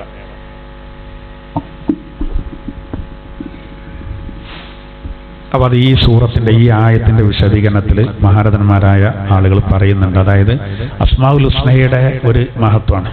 അതിന് ഓരോ കണക്കുകൾ പറഞ്ഞിട്ടുണ്ട്. ഖുർആനിൽ 4 സ്ഥലങ്ങളിൽ അള്ളാഹു പറയുന്നുണ്ടല്ലോ, അതുകൊണ്ട് നിങ്ങൾ എന്ത് ചെയ്തോളി ചോദിച്ചോളി എന്നുള്ളത് പെട്ടതാണ് ലത്തീഫുണ്ട്. അത് അങ്ങനത്തെ പ്രശ്നങ്ങളൊക്കെ വരുന്ന സമയത്ത് നമ്മൾ എന്ത് ചെയ്യുക, അത് ഒരു ദിവസം ഒരു ഇത്ര എണ്ണം എന്നുള്ളതാണ് ചെല്ലുക, കറക്റ്റായിട്ട് ചെല്ലുക. അത് നല്ല ഒരു പേപ്പറിൽ ഒരു ഡയറിയിലോ ഇത് ശരിക്കും എഴുതിയേക്കുക. എന്നിട്ട് നമ്മൾ ഇതിനനുസരിച്ച് അടുത്ത സമയം ഇരുന്നിട്ട് ചെല്ലുക. അത്ര വലിയ പണിയൊന്നുമില്ല. നമ്മൾ 16,600 എന്നൊക്കെ കേൾക്കുമ്പോൾ നമ്മൾ ബേജാറാവും. അത്ര പ്രശ്നമൊന്നുമില്ല. ഒന്ന് നമ്മളതിനാണ് ഒരുങ്ങിക്കഴിഞ്ഞാൽ അതൊക്കെ അല്ലേ. നമ്മളിപ്പോ മണിക്കൂറുകൾ പല കാര്യങ്ങൾക്കും ചെലവാക്കുന്ന പോലെ ഉണ്ട്. വെറുതെ അങ്ങനെ ഇരിക്കുന്നുണ്ട് നമ്മൾ. ഈ നേട്ടങ്ങൾ പറയുമ്പോൾ അങ്ങനെയുള്ളോ, നമ്മൾ ഒരുങ്ങിക്കഴിഞ്ഞാൽ അപ്പൊ നമ്മൾ ദുന്യാവിൽ നമുക്ക് ഭയങ്കര പരീക്ഷണങ്ങൾ വരുന്ന സമയത്ത് അങ്ങനെ കെട്ടഴിയാനാണ്. ലത്തീഫാണ്, അതിൻ്റെ ഇതിലാണ് അത് കാര്യങ്ങളൊക്കെ കിടക്കുന്നത് എന്നുള്ളതാണ്. പ്രത്യേകിച്ച് സിഹിർ സംബന്ധമായ പ്രയാസങ്ങളൊക്കെ വരുമ്പോൾ ഇതെന്താണ്, ഒരു മരുന്നാണ്. അതുള്ള വലിയ നിഗൂഢതകൾ അതിലുള്ള കിടക്കുന്നത്. അപ്പൊ ഇന്നൊക്കെ നമ്മൾ മോചിതരാകാൻ അങ്ങനെ വല്ലതൊക്കെ വരുമ്പോൾ എന്ത് ചെയ്യുക, ഇങ്ങനെ ചെയ്യുക. ഇങ്ങനെയുള്ള ഇതൊക്കെ നമ്മൾ അടിസ്ഥാനമുള്ള തെളിവുള്ള കാര്യങ്ങൾ മാത്രം ഇതിലൊക്കെ നമ്മൾ ചെയ്യാൻ പാടുള്ളൂ. നമ്മൾ ഈ വാട്സപ്പിലും മറ്റൊക്കെ പറയുന്ന കാര്യങ്ങളുണ്ടാവും. പലതിനും എന്തുണ്ടാവില്ല, ഓരോരുത്തരും പറഞ്ഞ് കേട്ട് പറഞ്ഞത് അവിടെ ഒരു തുമ്പുണ്ടാവില്ല. ഈ കലണ്ടറിൽ നേഴ്സ് പറയും പോലെ 4 കലണ്ടറിൽ നേഴ്സിന് നോക്കുകയാണെങ്കിൽ ഇനി നേഴ്സല്ലാത്ത ഒറ്റ ദിവസം ഉണ്ടാവില്ല. അച്ചടി പക്ഷൊക്കെ അങ്ങനെ ഒന്നുണ്ടാവും. പിന്നെ അത് അങ്ങനെ തന്നെയാണ് കയറ്റാണ്, നോക്കാതെ അങ്ങനെ പറയുന്നുണ്ട് എന്ന് പറഞ്ഞവർക്കാവും. അപ്പൊ ഇതങ്ങനല്ല, നമ്മൾ കാണാത്തൊരു സംഗതി നമ്മൾ ക്ലാസ്സിൽ എന്ത് ചെയ്യൂല, പറയില്ല. അപ്പോ ഇൻഷാ അല്ലാഹ് ഇത് വളരെ പ്രധാനപ്പെട്ട ഒരു കാര്യമാണ്. നമ്മൾ എല്ലാവരും ശ്രദ്ധിക്കുക. നമ്മൾ വലിയ പ്രതിസന്ധികളൊക്കെ വരുന്ന സമയത്ത് ഈ ഇത്തരം കാര്യങ്ങൾ നമ്മൾ എന്ത് ചെയ്യുക. ഞാനിത് കിതാബിൽ കണ്ടിട്ടില്ലായിരുന്നു. എനിക്ക് അസുഖം വന്നപ്പോൾ നമ്മളെ ചില ഉസ്താദുമാർ എന്നോട് നിർദ്ദേശിച്ചത്, നമ്മളെ സാദാത്തുക്കളൊക്കെ നിർദ്ദേശിച്ച ഇതാണ്. അന്ന് എന്നോട് പറഞ്ഞു 3 സ്ഥലങ്ങളിൽ വെച്ചിട്ട് ഇത് എല്ലാം എന്നോട് പറഞ്ഞത്. ഞങ്ങളൊരു 8-10 ആൾക്കാർ വൈകാണ്ടാണ് ചെല്ലിയത്. അൽഹംദുലില്ലാഹ് സലാമത്തായി. അന്ന് ഞാനത് ഇതിന്റെ ഇത് ശരിക്കും കണ്ടിട്ടില്ലായിരുന്നു. പിന്നെ അയിമ തന്നെ കൂടി. അപ്പോൾ സംഗതി ഇത് വളരെ കൃത്യമായിട്ട് പറയുന്നുണ്ട്, ഇതാവില് പറയുന്നുണ്ട്. അപ്പോൾ അത് നമ്മളെല്ലാവരും ഒന്ന് പ്രത്യേകം ശ്രദ്ധിക്കുക. അല്ലാഹു തആല എല്ലാ മുസീബത്തുകളെ തൊട്ട് നമ്മളെ കാത്തു രക്ഷിക്കുമാറാവട്ടെ. ഇനി അടുത്തായത് നോക്കൂ. ഖദ് ജാഅകും ബസ്വാഇറു മിർ റബ്ബികും ഫമൻ അബ്സറ ഫലിനഫ്സി വമൻ അമിയ ഫഅലൈഹാ വമാ അന അലൈക്കും ബിഹഫീസ്. ഖദ് ജാഅകും, തീർച്ചയായിട്ടും നിങ്ങൾക്ക് വന്നിരിക്കുന്നു, ബസ്വാഇറു മിർ റബ്ബിക്കും, നിങ്ങളുടെ റബ്ബിൽ നിന്ന് നിങ്ങൾക്ക് ഉൾക്കാഴ്ച നൽകുന്ന തെളിവുകൾ വന്നു കിട്ടിയിട്ടുണ്ട്. ഫമൻ അബ്സറ ഫലിനഫ്സി, അങ്ങനെ ഉൾക്കാഴ്ചയോടുകൂടെ ആര് അത് കാണുന്നുവോ അതിന്റെ ഫലം അവനിക്കാണ്. വമന്നമിയ ഫലൈഹ, ആര് ആ വിഷയത്തിൽ അന്ധനായോ അതിന്റെ തിക്തഫലവും അവനിക്കാണ്. വമാ അനാ അലൈക്കും ബിഹഫീൽ. അല്ലാഹു സുബ്ഹാനഹു വ തആല 104 അവസാനം പറയാണ് എന്ത്? വമാ അന, നബിയോട് പറയാൻ വേണ്ടി പറഞ്ഞതാണ്, ഞാനല്ല. വമാ അന അലൈക്കും ബിഹഫീൽ, ഞാൻ നിങ്ങളുടെ കാര്യങ്ങളൊക്കെ കാത്ത് സംരക്ഷിക്കേണ്ട സൂക്ഷിക്കേണ്ട ഒരു ചുമതലയൊന്നും എനിക്കില്ല എന്ന് പറഞ്ഞാല് ഞാൻ കാര്യങ്ങളൊക്കെ നിങ്ങൾക്ക് പറഞ്ഞുതരും. ഇന്ന മാർക്കാണ് ചെയ്യേണ്ടതെന്ന് പറഞ്ഞുതരും. പിന്നെ നിങ്ങളെല്ലാരെയും സ്വർഗത്തിന്റെ ആളുകളാക്കിയിട്ടാണ് മാറ്റുക, നിങ്ങളെല്ലാം നിലക്കും സംരക്ഷിക്കുക, അതൊന്നും കഴിയൂല. ഞാൻ പറഞ്ഞുതരും കാര്യങ്ങൾ, നിങ്ങൾക്ക് വേണമെങ്കിൽ സ്വീകരിക്കാം. ഈ ശേഷമുള്ള കുറച്ച് ആയത്ത് കൂടി പറയുമ്പോൾ പൂർത്തിയാവും ചെയ്യും, നമുക്ക് പിന്നീട് വിശദീകരിക്കാം. അപ്പൊ ഇവിടെ പറയുന്നത് റബ്ബിൽ നിന്ന് നിങ്ങൾക്ക് ഉൾക്കാഴ്ച നൽകുന്ന ദൃഷ്ടാന്തങ്ങൾ എന്ത് ചെയ്തിട്ടുണ്ട്? കുറേ വന്നിട്ടുണ്ട്. ശരിയാണ്, അല്ലാഹു തആല ഈ പ്രകൃതിയിൽ ഒരുപാട് ദൃഷ്ടാന്തങ്ങൾ നമുക്ക് നൽകി. അല്ലാഹു ഏകനാണ് എന്നുള്ളത് നോക്കൂ, അല്ലാഹു തആല ഏകനാണ് എന്നുള്ള രൂപത്തിൽ അത് മനസ്സിലാക്കാൻ, കാര്യങ്ങൾ മനസ്സിലാക്കാൻ ഒരുപാട് തെളിവുകൾ അല്ലാഹു നൽകി. നേരത്തെ പല ആളുകളെയും നശിപ്പിച്ച കഥകൾ അല്ലാഹു തആല പറഞ്ഞു, ഒരുപാട് പറഞ്ഞു. ഒരു ദൂ ബഖിയ എന്ന് പറഞ്ഞിട്ടൊരു പ്രയോഗമുണ്ട്. അതായത് ഖുർആനിൽ പറയുന്നുണ്ട്, പൂർവികരായ പല ആളുകളിലും പ്രവാചകന്മാർ വന്നപ്പോഴും അവരുടെ ഉമ്മത്തിൽ എന്തുണ്ടായില്ല? ഉലുൽ ബഖിയ. ഉലു ബഖിയ എന്ന് പറഞ്ഞാൽ എന്താ വെച്ചാല് നല്ല പ്രവാചകന്മാരൊന്നും ആകണമെന്നില്ല, എന്നാൽ അതേ സമയത്ത് നല്ല പുണ്യവാന്മാര്, അവര് മരിച്ചു പോയാലും അവരെ മാതൃക അവിടെ അവശേഷിക്കും. അതാണ് ബഖിയത്ത് അറിയുന്നത്. അങ്ങനത്തത് പല സമൂഹത്തിലും ഉണ്ടായില്ല. അത് വലിയൊരു നഷ്ടമായി എന്നാണ്. നമുക്കൊക്കെ അത് ഉണ്ടായും ചെയ്തു. ഈ ഉമ്മത്തിൽ ധാരാളം ആളുകൾ, ഉദാഹരണത്തിന് മുഹ്യിദ്ദീൻ ശൈഖ് റളിയല്ലാഹു അൻഹു, നമ്മൾ ഷെയ്ഖ് എന്നൊക്കെ പറയുമ്പോൾ പല തരികിടകളൊന്നും നടക്കുന്നതുകൊണ്ട് വേഗം തെറ്റിദ്ധാരണ വരും. ഇതെന്തോ അല്ല, അവരൊക്കെ അത്രമാത്രം അള്ളാഹുവിനോട് അടുത്തു, അവർക്ക് അതിന് മാത്രം ഇബാദത്തുണ്ടായിരുന്നു, അമലുകൾ ഉണ്ടായിരുന്നു. ഒലൂറിന് ഷെയ്ഖാണ് നടക്കല്ല, ഭയങ്കര അമൽ അവർക്കുണ്ടായിരുന്നു, വലിയ അമലുണ്ടായിരുന്നു. അപ്പോ ശരിക്കെന്താ, അവര് ഇട്ടേച്ച് പോയ കുറേ നല്ല കാര്യങ്ങൾ ഇനി അത്രത്തോളം എത്തിയിട്ടില്ലെങ്കിലും നമ്മൾ തന്നെ അങ്ങനല്ലേ, നല്ല മാതൃകൾ എത്രയോ ആൾക്കാരുണ്ട്.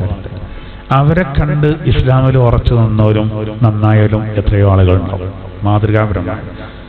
അത് പൂർവീകരിൽ പലർക്കും പലപ്പോഴും ഉണ്ടായില്ല. ജനങ്ങൾ ഇങ്ങനെ ഒരു ലെവലിൽ അങ്ങനെ പോയി. ഇത് പ്രത്യേകം എടുത്ത് പറയാം. അപ്പോൾ ആ ഒരു നല്ല അവസ്ഥയ്ക്ക് വരണമെങ്കിൽ ഒരു തെളിവ് ഒരു സ്വീകരിക്കാൻ ഞാൻ തയ്യാ. അതാണ് ഇവിടെ പറയുന്നത്. അല്ലാഹു തആല പറയും, നിങ്ങൾക്ക് ഒരുപാട് രേഖകൾ വന്നു, തെളിവുകൾ വന്നു. ഉൾക്കാഴ്ച വേണം, എന്നാലും സ്വീകരിക്കാൻ പറ്റില്ല. കാഴ്ച ഉണ്ടായതുകൊണ്ട് കാര്യമില്ല. കാഴ്ച അബൂജഹലിന് കാഴ്ച ഇല്ലായിരുന്നു, അബൂലഹബിന് കാഴ്ച ഇല്ലായിരുന്നു, നല്ല കാഴ്ച ഉണ്ടായിരുന്നല്ലോ. പക്ഷെ അത് ഉപയോഗപ്പെടുത്താൻ അവർക്ക് കഴിഞ്ഞില്ല.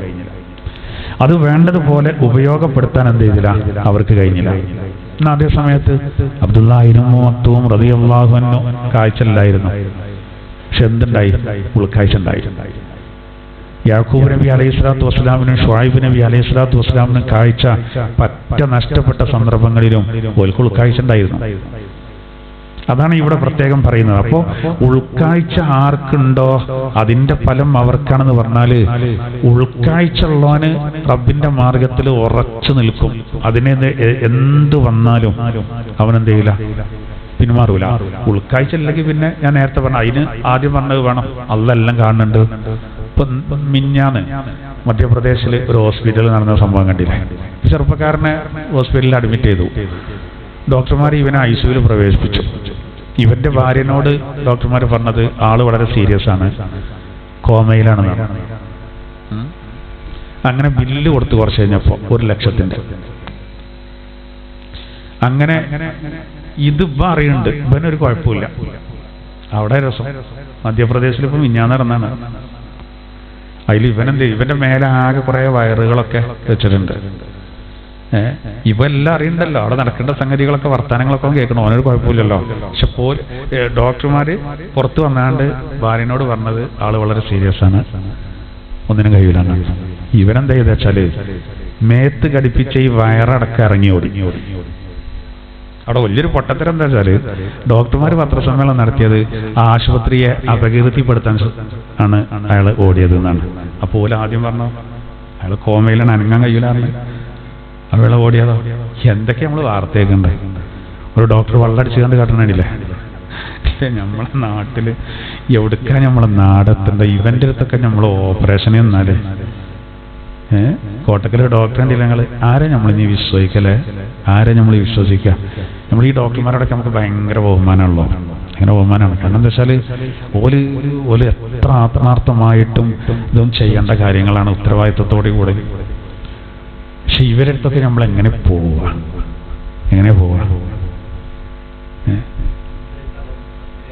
ആ കത്തിരിയും പഞ്ഞിക്കെട്ടും ഒക്കെ വെക്കും, ഓലെല്ലാം വെക്കും.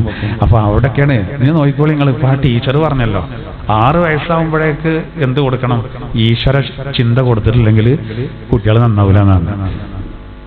ഇപ്പൊ ഭയങ്കര ചർച്ചയാണ്. എന്താ പറയുക, കൗമാരക്കാരെങ്ങനെ നന്നാക്കണം? ഞാൻ നിങ്ങൾക്ക് കാര്യം പറഞ്ഞുതരാം.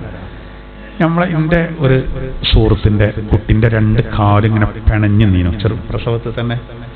അപ്പൊ അങ്ങനെ അതിന് ഡോക്ടറെ കാണിച്ചപ്പോൾ ഡോക്ടർ എന്ത് ചെയ്തു, പിന്നെ ഈ കുട്ടിക്കൊരു സ്പെഷ്യൽ ഇതുണ്ടാക്കണം, ചെരുപ്പ് ഉണ്ടാക്കണം, അതിന് നല്ലൊരു സംഖ്യ വരും എന്നൊക്കെ പറഞ്ഞപ്പോൾ അത്ര 2000 പറഞ്ഞു വന്നു.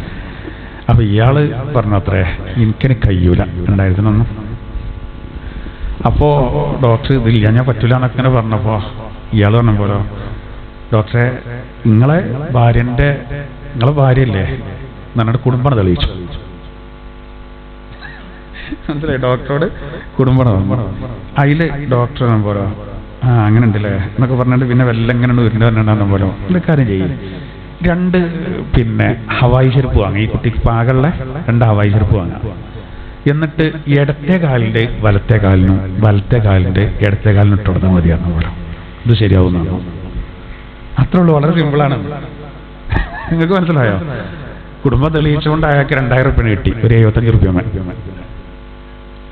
അങ്ങനെ ഇട്ടുകൊടുത്തപ്പോൾ ഇത് ശരിയായി എന്നാണ് പറഞ്ഞത്. അങ്ങനെ തന്നെ നടക്കാൻ പറഞ്ഞ പോലെ. അത്രേ ഉള്ളൂ സംഗതി. എന്ന് പറഞ്ഞാർക്ക് ഇവിടെ ഇപ്പൊ കൗമാരക്കാരഞ്ഞി എങ്ങനെ നന്നാക്കണം പേരും ചർച്ചയൊന്നും വേണ്ട, നല്ല പുളിഞ്ഞുള്ളിലുണ്ടായാൽ മതി. മാഷന്മാർക്കും ഉസ്താദ്മാർക്കൊക്കെ ശിക്ഷണത്തിന്റെ ഭാഗമായിട്ട് മുമ്പ് അടിക്കള ഇപ്പൊ ഈ ബാലാവകാശ കമ്മീഷൻ കൊണ്ടുവന്നിട്ടുണ്ടല്ലോ, കുട്ടികളതാണ് വല്ല മൂക്കെടുക്കണ്ടേ, ഇവരോടൊന്നും പറയാൻ പറ്റൂല. വാപ്പാക്കും ഉമ്മാക്കും സ്ഥാനമില്ല, സർക്കാരിന്റെ കുട്ടികൾ.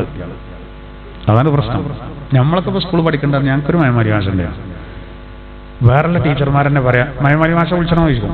വേണ്ട വേണ്ട വേണ്ട വേണ്ട, മൂപ്പരാ ചോറിലേറ്റും വന്നാൽ എല്ലാം കിട്ടും.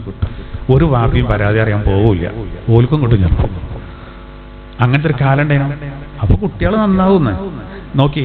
അധ്യാപകന്മാരൊന്നും ഒരിക്കലും കുട്ടികളെ വെറുതെ തല്ലൂല, ഒരു അധ്യാപനം തല്ലൂല. ഒറ്റപ്പെട്ട ചിലപ്പോ ഉണ്ടാവില്ല. അതെന്നെങ്ങനെ എനിക്ക് മനസ്സിലാകുന്നില്ല. കാരണം അധ്യാപകർ പറഞ്ഞാൽ അങ്ങനെയാണ്, ആ കുട്ടികളോട് ഭയങ്കര ഇതായിരിക്കും. ശിക്ഷണത്തിന്റെ ഭാഗമായിട്ടാണ് അടിക്കേണ്ടത്. അത് തൊലി പൊട്ടേ എല്ല് പൊട്ടൊന്നും ചെയ്യൂല, അത് നന്മക്കാണ്. ഡോക്ടർമാർ പഥ്യം നിർദ്ദേശിക്കും പോലെയാണ്. പ്രത്യക്ഷത്തിൽ നമുക്ക് മോശം തോന്നിയാലോ അത് പിന്നീട് ഹൈറാക ചെയ്യാം. അപ്പൊ ഞാൻ പറയുന്നത് എന്താ വെച്ചാൽ എന്തൊക്കെ നമ്മൾ കേൾക്കുന്നത്. അപ്പോ ഉള്ളില് ഒരു പേടിയില്ലെങ്കിൽ ഇത്രയേ ഉള്ളൂ. അള്ളാന്നുള്ള ഒരു ചിന്തനം വരുമ്പോഴേ ഈ കാര്യങ്ങളൊക്കെ ശ്രദ്ധിക്കുള്ളൂ. അല്ലെങ്കിൽ എല്ലാ മേഖലയിലും നമ്മളിത് കാണാണ്. എല്ലാ മേഖലയിലും വർജനകളും കാര്യങ്ങളും പ്രശ്നങ്ങളും ഇതിന്റെ ഒരു കൂത്തരങ്ങ് എന്ന് പറയാം. അതാണ് ഇപ്പോൾ നമ്മൾ നടന്നുകൊണ്ടിരിക്കുന്നത്. അവിടെ ഒക്കെ വേണ്ട എന്താ വെച്ചാൽ ഇതാണ്, അള്ളാഹുവിന്റെ ഭയമാണ്. അത് വേണം, അതുണ്ടായാൽ രക്ഷപ്പെടാൻ സാധിക്കുന്നതാണ്. അപ്പോ അതിന് വേണ്ട എല്ലാ തെളിവുകളും ഉൾക്കാഴ്ചയുള്ളവർക്ക് എടുക്കാൻ കഴിയും. എടുത്തോ, അതിന്റെ ഫലം അവനിക്കാണ്. ഇല്ലേ അതിനെ അവഗണിച്ചോ, അതിന്റെ ബുദ്ധിമുട്ടും അവനക്ക് തന്നെയാണ് വരാനുള്ളത്. വമാന അലൈക്കും ബിഹഫീദ്, അങ്ങനെ പറയാൻ വേണ്ടി നബിയോട് കൽപ്പിക്കുകയാണ്. ഞാൻ നിങ്ങളുടെ ആ സംരക്ഷണം ഏറ്റെടുത്ത ആളൊന്നുമല്ല എന്ന് പറഞ്ഞാൽ എല്ലാം ഇങ്ങനെ നോക്കി നിങ്ങളെല്ലാവരും ഹിദായത്ത് എല്ലാവർക്കും എത്തിച്ചു കൊടുക്കാൻ കഴിയുമല്ല. ഒക്കെ പറഞ്ഞു കൊടുക്കുക, കാര്യങ്ങൾ ഒറ്റയടിക്ക് പറഞ്ഞു കൊടുക്കുക, അത്രേ കഴിയുള്ളൂ. വകദാലിക നുസർറിഫുൽ ആയാത്ത്, അപ്രകാരം നാം ആയത്തുകളെ വിശദീകരിക്കുകയാണ്. ഖുർആന്റെ വചനങ്ങളെ അപ്രകാരം നാം വിശദീകരിക്കും. വിശദീകരിക്കും. എന്നിട്ടോ ഇതെന്തിനാണ് ഇങ്ങനെ വലിയ കൂരോ ദറസ്ത? അള്ളാഹു തആല പറയാണ് അതെന്തിനാ അറിയോ? നബിയെ, അങ്ങേക്ക് നാം കാര്യങ്ങളൊക്കെ വിശദീകരിച്ചു തരും, ആയത്തുകളെ സവിസ്തരം. എന്തിനാണത്? വലിയ കൂരോ ദറസ്ത. അപ്പോ ആ സത്യനിഷേധികളായ ആളുകൾ, എതിരാളികൾ താങ്കളെ പറ്റി പറയും, ഇത് ആരോ ഇയാളിത് പഠിച്ചു വന്ന് പറയാണ്, അള്ളാഹുവിൽ നിന്നൊന്നുമല്ല, പഠിച്ചു വന്ന് പറയാണ്. അങ്ങനെ പറയട്ടെ, അതിനെന്നെയാണ് നമ്മളെ കൊണ്ടത് പറയിപ്പിക്കുന്നത്.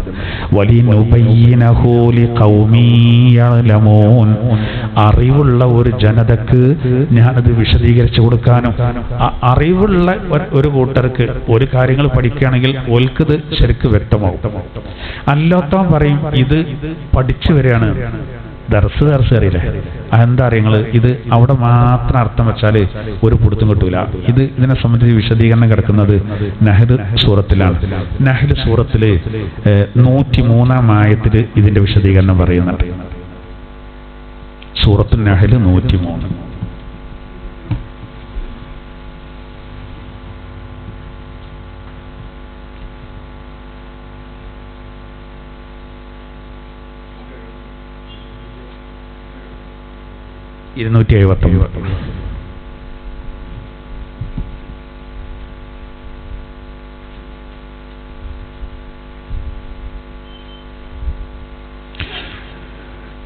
അതിൽ ഏറ്റവും മുകളിലായിട്ട് 103-ാമത്തെ ആയത്ത്, അതാണ് ആ പറഞ്ഞ കാര്യമാണ് ഈ പറയുന്നത്. ബിസ്മില്ലാഹിർ റഹ്മാനിർ റഹീം. وَلَقَدْ نَعْلَمُ أَنَّهُمْ يَقُولُونَ إِنَّمَا يُعَلِّمُهُ بَشَرٌ لِسَانُ الَّذِي يُلْحِدُونَ إِلَيْهِ أَعْجَمِيٌّ وَهَذَا لِسَانٌ عَرَبِيٌّ مُبِينٌ. അതായത് നബി സല്ലല്ലാഹു അലൈഹി വസല്ലം തങ്ങൾ ഈ ഖുർആന്റെ ആയത്തുകൾ ഇങ്ങനെ ഓതി തരുമ്പോൾ ഇവർക്കറിയാലോ അത് സത്യമാണെന്നുള്ളത്. മാത്രമല്ല, അന്ന് വലിയ സാഹിത്യകാരന്മാരുള്ള കാലാണ്. നിരക്ഷരനായ നബിതങ്ങൾ ഇത് ഓതിത്തരുമ്പോൾ ഇത് അള്ളാന്റെ ആണെന്ന് ഉറപ്പിക്കുക, നബിയെ കൊണ്ട് ഓതിപ്പിക്കണം. എന്നാ ഇവർക്കിത് അള്ളാന്റെതാണെന്ന് പറഞ്ഞാൽ പിന്നെ അത് അംഗീകരിക്കണ്ടേ? അപ്പൊ ഇവരെന്ത് ചെയ്തു? പിന്നെ ഒരാളെ, അതായത് അയാള് ശരിക്കും അറബി അല്ലാത്ത ഒരാളുണ്ട്, വേദക്കാരുടെ ഒക്കെ കൂട്ടത്തിൽപ്പെട്ട ഒരാള്. അയാളാണ് ഇതെന്ത് ചെയ്യുന്നത് പറഞ്ഞു കൊടുക്കേണ്ടത്. അപ്പൊ മുഹമ്മദ് നബി സല്ലല്ലാഹു അലൈഹി വസല്ലം തങ്ങൾ അയാളെടുത്ത് പോയിട്ട് അയാൾ പറഞ്ഞു കൊടുക്കേണ്ടത് ഇങ്ങനെ പറയാണ് എന്ന് ഇവർ പ്രചരിപ്പിച്ചു. അപ്പൊ അള്ളാഹ് മറുപടി കൊടുക്കുകയാണ്. ഇതിങ്ങനെ വെറുതെ ഇല്ലാത്തത് പറയുമ്പോൾ നമുക്കൊരു വിഷമം ഉണ്ടാവുമല്ലോ. അപ്പൊ മുത്തുനബിയെ സാന്ത്വനപ്പെടുത്തുകയാണ്. വലഖദ് നഅലമു, നാം അറിയുന്നുണ്ട്. അല്ലാഹ് പറയാണ്, അന്നഹും യഖൂലൂൻ, അവർ പറയുന്നുണ്ട്. എന്ത്? യഖൂലൂന, അവർ പറയുന്നു, ഇന്നമാ യുഅല്ലിമുഹു ബശർ, മുഹമ്മദ് നബിക്ക് ഈ ഖുർആൻ പഠിപ്പിച്ചു കൊടുക്കുന്ന ഒരു വ്യക്തിയാണ്. ലിസാനുല്ലദീ യുൽഹിദൂന ഇലൈഹി അഅജമിയ്യ, ഏതൊരാളിലേക്ക് ചേർത്തിയിട്ടാണോ അവർ ഈ ജൽപ്പനം നടത്തുന്നത് അയാള് അനറബിയാണ്. വഹാദാ ലിസാനുൻ അറബിയ്യും മുബീൻ, ഈ ഖുർആനാകട്ടെ സ്പഷ്ടമായ അറബി ഭാഷയിലുമാണ്. പിന്നെ എങ്ങനെ ഇത് ശരിയാകാം? അറബി ഒട്ടും അറിയാത്ത ഒരാള്, അയാളെ പറ്റിയ ഇവര് പറയേണ്ടത് അയാളാണത് പറഞ്ഞു കൊടുക്കേണ്ടത്. അയാൾ അനറബിയാണ്, അയാൾക്ക് അറബി അറിയില്ല. നബിതങ്ങളെ സംബന്ധിച്ചിടത്തോളം പറയാനറിയാം, എഴുതാനും വായിക്കാനും നബിക്കും അറിയില്ല. അങ്ങനത്തെ നബിതങ്ങള്, അറബി മാത്രം പറയാൻ അറിയുന്ന നബിതങ്ങള് ആലെടുത്ത് പോയിട്ട് എങ്ങനെ പഠിക്കും? ഇത് രണ്ടും ശരിയല്ല. ഇതാണ് ഇപ്പൊ നമ്മൾ ഓതി വെച്ച ആയത്തിൽ പറയുന്നത്. നബിയെ, അങ്ങേക്ക് നാം ആയത്തുകൾ ഇങ്ങനെ വിശദീകരിച്ചു തരും. എന്തിനാ അറിയങ്ങള്? നമ്മൾ ചിലപ്പോൾ പറയല്ലോ, പിന്നെ ഖുർആൻ ഒരായത്തിൽ തന്നെ പറയുന്നുണ്ട്, ഖുർആൻ കാരണം ഒരു കൂട്ടർ ഉയരും, ഒരു കൂട്ടർ താഴും. ഒരു കൂട്ടര് ഖുർആൻ കാരണം നന്നാവും, ഒരു കൂട്ടര് നന്നാവൂല. ഓല എന്നെ വളച്ചൊടിച്ച് പല നിലക്കുവാക്കിയിട്ട് എന്ത് ചെയ്യും? ഒരു കേടന്നു പോകും. നമ്മൾ കാണുന്നുണ്ടല്ലോ ഖുർആന്റെ പല ആയത്തുകളെയും വളച്ചൊടിച്ചിട്ട്. അപ്പൊ ഇവിടെ പറയുന്നു അതന്നെയാണ്, നബിയെ അങ്ങേക്ക് നാം കാര്യങ്ങൾ വിശദീകരിച്ചു തരും. അതെന്തിനാ? വലിയ യഖൂലു ദറസ്ത, അവര് പറയട്ടെ, എന്ത്? അങ്ങ് പഠിച്ചു പറയാണ്. അങ്ങ് പഠിച്ചു പറയണ പറഞ്ഞാല് ആ പറയപ്പെട്ട വ്യക്തിന്റെ അടുത്ത് പോയി കണ്ട അയാൾ ഇങ്ങനെ പറയേണ്ടത് തത്തമ്മേ പൂച്ച പൂച്ച എന്നുള്ള രൂപത്തിൽ പറയാണ്. എന്തല്ല, ദൈവീകമല്ല, ഇത് മനുഷ്യനിർമ്മിതമാണ് എന്ന് വരുത്തി തീർക്കുക. ഓലങ്ങനെ പറയട്ടെ. അതേസമയം വലിയ അതിനെന്നെ നമ്മൾ ഇതാക്കി തന്നത്. ഒരു കൂട്ടർ അങ്ങനെ പോകും, വലിനുബയ്യിനഹു ലിഖൗമി യഅലമൂൻ, വിവരമുള്ള ഒരു ജനതക്ക് നാം ഇത് വിശദീകരിക്കാനും ഓൽക്ക് ഇത് വ്യക്തമാക്കി കൊടുക്കണം. ഒരു കൂട്ടർ എന്തായിരുന്നാലും അവർക്ക് ഇത് ഉപകാരം ഉണ്ടാവും. നമ്മൾ പിന്നെ ഭക്ഷണം കഴിക്കാൻ നേരത്ത് ചില ഇതൊക്കെ വെച്ചാൽ കുട്ടികൾ പറയും, എന്തിനാണ് ഈ കയ്പങ്ങയൊക്കെ? എനിക്ക് വേണ്ട, ഇതൊന്നണ്ട. അവിടെ വരുന്ന ആൾക്കാർക്ക് ചിലർക്ക് അതില്ല, ഞാൻ പറ്റൂല, ഓൽക്ക് ഭയങ്കര ഇഷ്ടീകാരം. അങ്ങനെ നമ്മൾ സാധാരണ പറയലുണ്ടല്ലോ, പറ്റാത്തവന്ന് സ്വീകരിക്കണ്ട. ഇതന്നെ തെളിക്കുന്ന ഭാഗത്തേക്ക് പോകുന്നില്ല, എന്നാ പോട്ടെ. അപ്പൊ ഇവിടെ വകദാലിക നുസദ്ദിഫുൽ ആയാത്ത് എന്ന ഖുർആന്റെ വചനങ്ങളാണ്. ഇനി അവിടെ ഒരു കാര്യം കൂടി മനസ്സിലാക്കേണ്ടത്, ഖുർആന്റെ വചനങ്ങൾ ഇങ്ങനെ കുറെ തത്വങ്ങളും ചരിത്രങ്ങളും ഇതിങ്ങനെ പറയല് മാത്രമല്ല കേട്ടോ. നമ്മളെ സംബന്ധിച്ചിടത്തോളം, സാധാരണക്കാരായ നമ്മളെ സംബന്ധിച്ചിടത്തോളം വലിയൊരു ഇബാദത്ത് എന്താ അറിയോ? ആ ഖുർആൻ നമ്മൾ നല്ല ഓതുക എന്നുള്ള അതിന്റെ ടൈമാണ്.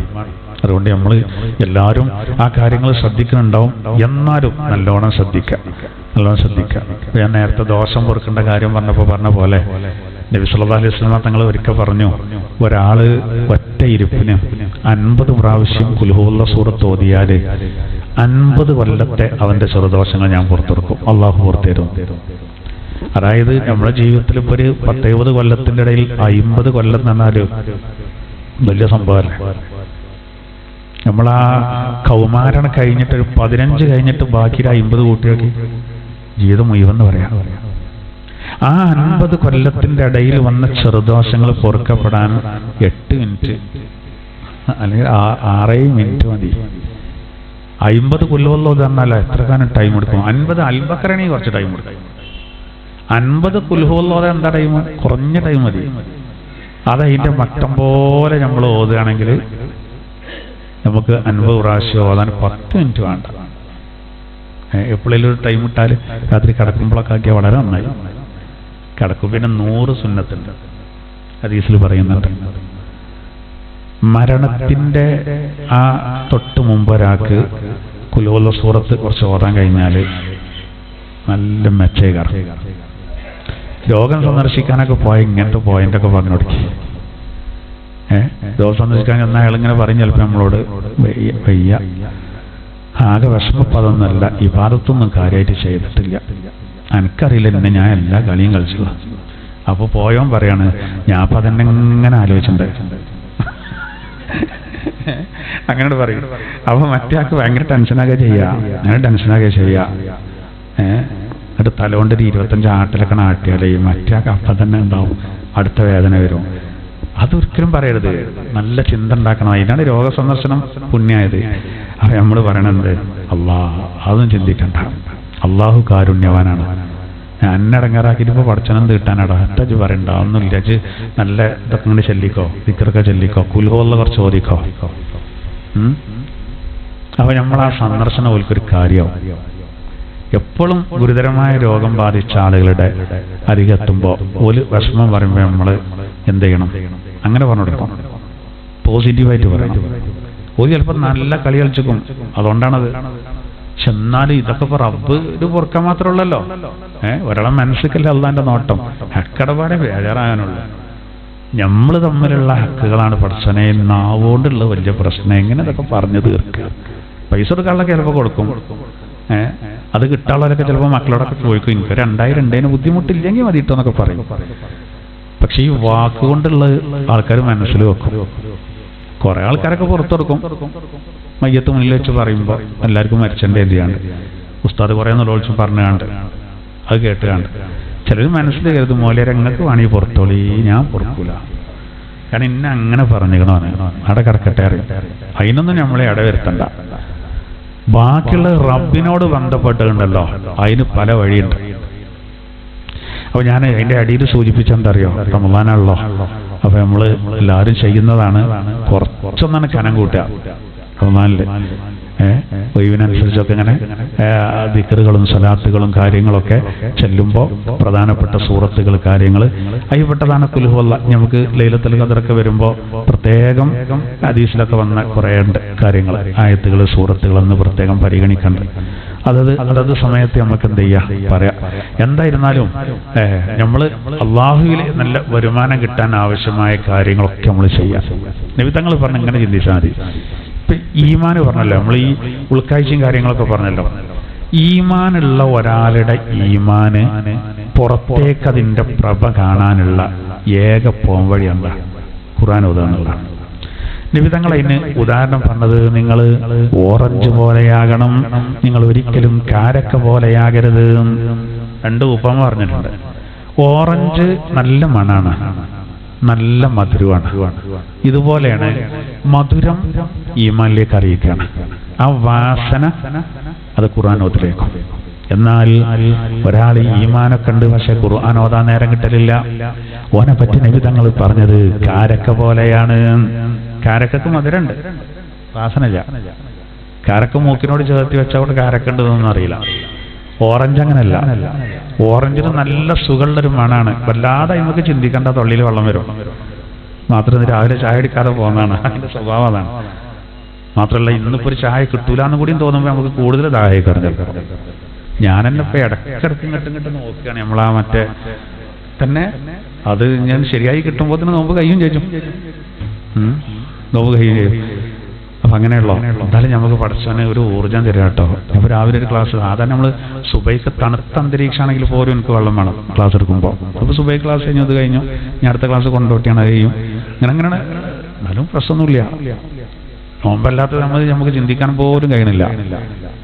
അത് അള്ളാഹു തആല ഒരു ഊർജ്ജം തരേണ്ടതാണ്. ചിലയിടത്ത് പിന്നെ സംഘാടകർ മൈക്ക് തീരെ ശരിയാക്കി തരൂല. ആക്ക് നിങ്ങൾക്ക് ഊർജ്ജം കിട്ടിക്കോളും തരിക. അപ്പാണ് നമ്മൾ തീരെ ക്ലിയർ ആക്കി തരില്ല ചിലയിടത്ത്. അങ്ങനെ ഉണ്ടാവല്ലോ. ഞാൻ കഴിഞ്ഞ ആഴ്ച മഞ്ചേരി ഒരു ക്ലാസ്സിന് പോയി, നിങ്ങളോട് പറയുകയാണെങ്കിൽ അവിടെ ഭയങ്കര പബ്ലിസിറ്റി ഒക്കെ ചെയ്തു. ഞാൻ ചെന്ന് നോക്കുമ്പോൾ അവിടെ ഒന്നും ആൾക്കാർ കുറേ ഉണ്ട്, അറേഞ്ച്മെന്റ് തീരെ ചെയ്തില്ല. അറേഞ്ച്മെന്റ് ജഗവകല്ല പറയണ്ടേ. അവിടെ ആ പള്ളി ഉണ്ടാക്കിയ എന്നുള്ള ചെറിയൊരു ആമ്പിളി ഉണ്ട്. ആ ആമ്പിളി ഒന്നും ഇപ്പൊ കിട്ടൂല കേട്ടോ. അത് നമ്മള് പുരാവസ്തു കേന്ദ്രത്തിൽ കൊണ്ടേ കൊടുത്തെടുക്കും. അങ്ങനത്തെ ഒരു ആമ്പിളി ഉണ്ട്. ഒരു പഴയ മൈക്കുണ്ട്, അതിൻ്റെ അതൊക്കെ അങ്ങോട്ട് ആകെ തുരുമ്പിടിച്ചിട്ട് പോയിക്കുന്നു. പടച്ചനെ 5 മിനിറ്റ് കഴിഞ്ഞോടുകൂടെ എനിക്ക് തലവേദന എടുക്കാൻ തുടങ്ങി. ആകെപ്പടം ക്ഷീണം വന്നു. ഞാൻ അവരോട് പറഞ്ഞു, ഞാനത് ആമറന്ന് വെച്ച് അടിക്കുമ്പോൾ അടിക്കാണ് ഞാനത്. അപ്പോൾ സംഘടന ഇപ്പൊ കൊണ്ടുവരണ വെച്ചു മൈക്ക സെറ്റും കാര്യങ്ങളൊക്കെ. ഞാൻ പറഞ്ഞ അതൊക്കെ പടങ്ങൾ കൊടുന്നതൊക്കെ ഫിറ്റ് ചെയ്താവുമ്പോൾ നേരം പോവില്ലേ, ആൾക്കാരെ ബുദ്ധിമുട്ടാക്കില്ലാവല്ലേ. ഏതായാലും ഞാൻ ഇതിമ ഒപ്പിക്കാൻ കുറച്ചു നേരം പറഞ്ഞു വേണ്ടതായിരുന്നു. പിന്നെ അതിന്റെ പ്രശ്നം അടുത്ത ക്ലാസ്സിനൊക്കെ ബാധിക്കും, ബുദ്ധിമുട്ടാവും. എന്നാൽ നമ്മൾ ചെയ്യേണ്ടത് നമ്മൾ ചെയ്തിട്ട് തവക്കുലാക്കണമല്ലോ. എന്നാലും ഖുർആന്റെ ഒരു മഹത്വം കൊണ്ടാട്ടോ ഞാൻ പറഞ്ഞെന്താ വെച്ചാല്, അപ്പൊ നമ്മൾ അൽഹംദുലില്ലാഹ് ഇങ്ങനെയുള്ള ഒരുപാട് നല്ല കാര്യങ്ങൾ. അപ്പോൾ റമളാന് ഈ അവസരങ്ങൾ നമ്മൾ ശരിക്കും ഉപയോഗപ്പെടുത്തുക. അതുപോലെ ഒരു പോയിന്റ് കൂടി ഞാൻ പറഞ്ഞുതരാം. ഇനിയിപ്പോൾ അടുത്താഴ്ച പറഞ്ഞാൽ അത്രയും നഷ്ടപ്പെടുന്ന എഴുതിയിട്ടാണ്. പരിശുദ്ധ ഖുർആനിൽ നമ്മൾ ഒരു കാര്യം ഞാൻ പറയട്ടെ. നമ്മൾ നോമ്പർക്കാനൊക്കെ എല്ലാവരും കൂടി ഇരിക്കുക, പെരിയിലാ സിസ്റ്റം ഉണ്ടാക്കുക, എല്ലാവരും കൂടി ഇരിക്കുക. കുട്ടികളൊക്കെ ഉണ്ടാവുമല്ലോ, നോമ്പർക്കും നല്ല റാഹത്തായിട്ട് എല്ലാവരും കൂടി ഇരുന്ന് നോമ്പർക്കും. അങ്ങനെ ഞങ്ങൾ നോമ്പർക്കുമ്പോൾ ഇപ്പൊ നമ്മൾ പരീക്ഷ കിടക്കുകയാണ്. അത് നമ്മൾ ഇന്നലെ ഒരു തഫ്സീർ ഇങ്ങനെ നോക്കുമ്പോഴേ നമ്മളിങ്ങനെ ദിമ തന്നെ കൂടുമ്പോൾ നല്ല നല്ല പോയിന്റുകൾ കിട്ടുമ്പോഴേ അത് കൈമാറുകയാണ്. അപ്പോൾ അതിൽ പിന്നെ നമ്മളിപ്പോ ഖുർആനിൽ നോമ്പിനെ പറ്റിയ ഒരു ഭാഗത്താണ് കാര്യമായിട്ട് പറയുന്നത്. അതിൽ അൽ-ബഖറയിൽ ഷഹ്റു റമളാൻ അല്ലദീ ഉൻസില ഫീഹിൽ ഖുർആൻ എന്നുള്ള നോമ്പിനെ പറ്റി ആ പറഞ്ഞ ആയത്തുണ്ടല്ലോ, 2-3 ആയത്ത് വൈക്ക് വഴിയുണ്ട്. ആ ആയത്ത് കഴിഞ്ഞ ഉടനെ ആയത്തുണ്ട്. ഏതാ? വഇദാ സഅലക ഇബാദി അന്നി ഫഇന്നി ഖരീബ് ഉജീബു ദഅവത്തദ്ദാഇ ഇദാ ദഅൻ. ആ ആയത്തിൽ പറയുന്ന എന്താ അറിയോ? പിന്നെ നബിയെ, ആളുകൾ എന്നെ പറ്റി താങ്കളോട് ചോദിക്കും, ഓരോട് പറഞ്ഞോണ്ടിരിക്കും, ഞാൻ വളരെ സമീപസ്ഥനാണ്, അവരെന്നോട് ദ്വാരുന്നോട്ടെ, ഞാൻ കൊടുത്തോളാം. ഇതാണ് ഇവിടെ വിഷയം. എന്താ ശരി, ഈ ആയത്തിറങ്ങിയ ഉടനെ ജിബ്രീൽ അലൈഹിസ്സലാത്തു വസ്സലാം നബിയോട് പറയാണ്, ഇതാ നോമ്പിനെ പറ്റി പറഞ്ഞതിന്റെ താഴെ കൊടുക്കണം. ഈ ആയത്തിന്റെ ഒരു പ്രത്യേകത അതാണ്. അത് അവിടെ ഫിറ്റ് ചെയ്തു. അതിന്റെ കാരണം പറയണ്ടെന്ന് അറിയോ? നോമ്പുകാരുടെ പ്രാർത്ഥനയ്ക്ക് വേഗം ഉത്തരം കിട്ടുന്നുള്ള സന്ദേശം കൊടുക്കാനും നോമ്പ് തുറന്ന ഉടനെ പ്രത്യേകം കിട്ടുമെന്നാണ് ഞാൻ പറയണ്ടേ. നമ്മൾ കുട്ടികളായിട്ടൊക്കെ നോമ്പറക്കുമ്പോഴേ കുട്ടികൾ ചിലപ്പോൾ പറയും പരീക്ഷക്കായിട്ട് ഭക്ഷണത്തിനൊരു ടേസ്റ്റ് ഇട്ടുന്നില്ല, അവർക്ക് സമാധാനം ഉണ്ടാവില്ല. അപ്പൊ ഇനി പറഞ്ഞെടുത്തളേ നോമ്പ് തുറന്ന ഉടനെ അത് വരയ്ക്കാം. അതിനിപ്പോ വലിയ മൈക്കൊന്നും വേണ്ടല്ലോ, ആരും അറിയും വേണ്ട. അൽഹംദുലില്ലാഹി റബ്ബിൽ ആലമീൻ അല്ലാഹുമ്മ സ്വല്ലി അലാ സയ്യിദിനാ മുഹമ്മദ്. പടച്ചോനെ എൻ്റെ പരീക്ഷയിലൊക്കെ എല്ലാം വിജയിപ്പിക്കട്ടോ. അത് ഉത്തരം കിട്ടുന്ന ഉറപ്പാ. ആ ഉത്തരം കിട്ടും. നല്ല ടൈമാ. നബി തങ്ങളുടെ ഒരുപാട് ഹദീസുകളുണ്ട് ആ വിഷയത്തിൽ. നോമ്പ് തുറന്ന ഉടനുള്ള പ്രാർത്ഥനയ്ക്ക് ഉത്തരം കിട്ടും എന്നറിയിക്കാനാണ് ആ ആയത്ത് അവിടെ കൊടുത്തിരുന്നത്. ഇന്ന് മുതൽ തന്നെ സ്റ്റാർട്ട് ചെയ്യാം. അതിന് നമ്മൾ കുറെ ഇങ്ങനെ ഒച്ചപ്പുഴി ഉണ്ടാക്കി പറയണമെന്നൊന്നുമില്ലേ. നിങ്ങൾ വെച്ചോക്കി ആ ഒരു മാനസികാവസ്ഥയോട് കൂടെ ഇങ്ങനെ ഇരുന്നാ പോരെ. ഭക്ഷണം കഴിച്ചോട്ടെ നമ്മള് ആ സമയത്തും. പക്ഷെ നമുക്ക് ആ സമയത്ത് ഒന്നും ഓർമ്മ ചെല്ലാളൊന്നും ഓർമ്മ വരൂല. അപ്പോ അമ്മാതിരി ദാഹികാരം, ഒരു യുദ്ധകാരം ആ സമയം. അതാണ് പ്രശ്നം. കുട്ടികൾക്കൊക്കെ പറഞ്ഞു കൊടുക്കുക. നല്ല രസമാണ് ആ സമയത്ത് എല്ലാം നിൽക്കും. അതുകൊണ്ടൊക്കെ തന്നെ ഈ കാര്യം എന്ത് പറഞ്ഞത്,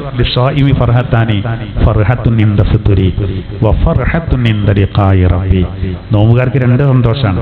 ഒന്ന് തുറക്കുമ്പോ, ഒന്ന് റബ്ബിനെ കണ്ടുമുട്ടുമ്പോ.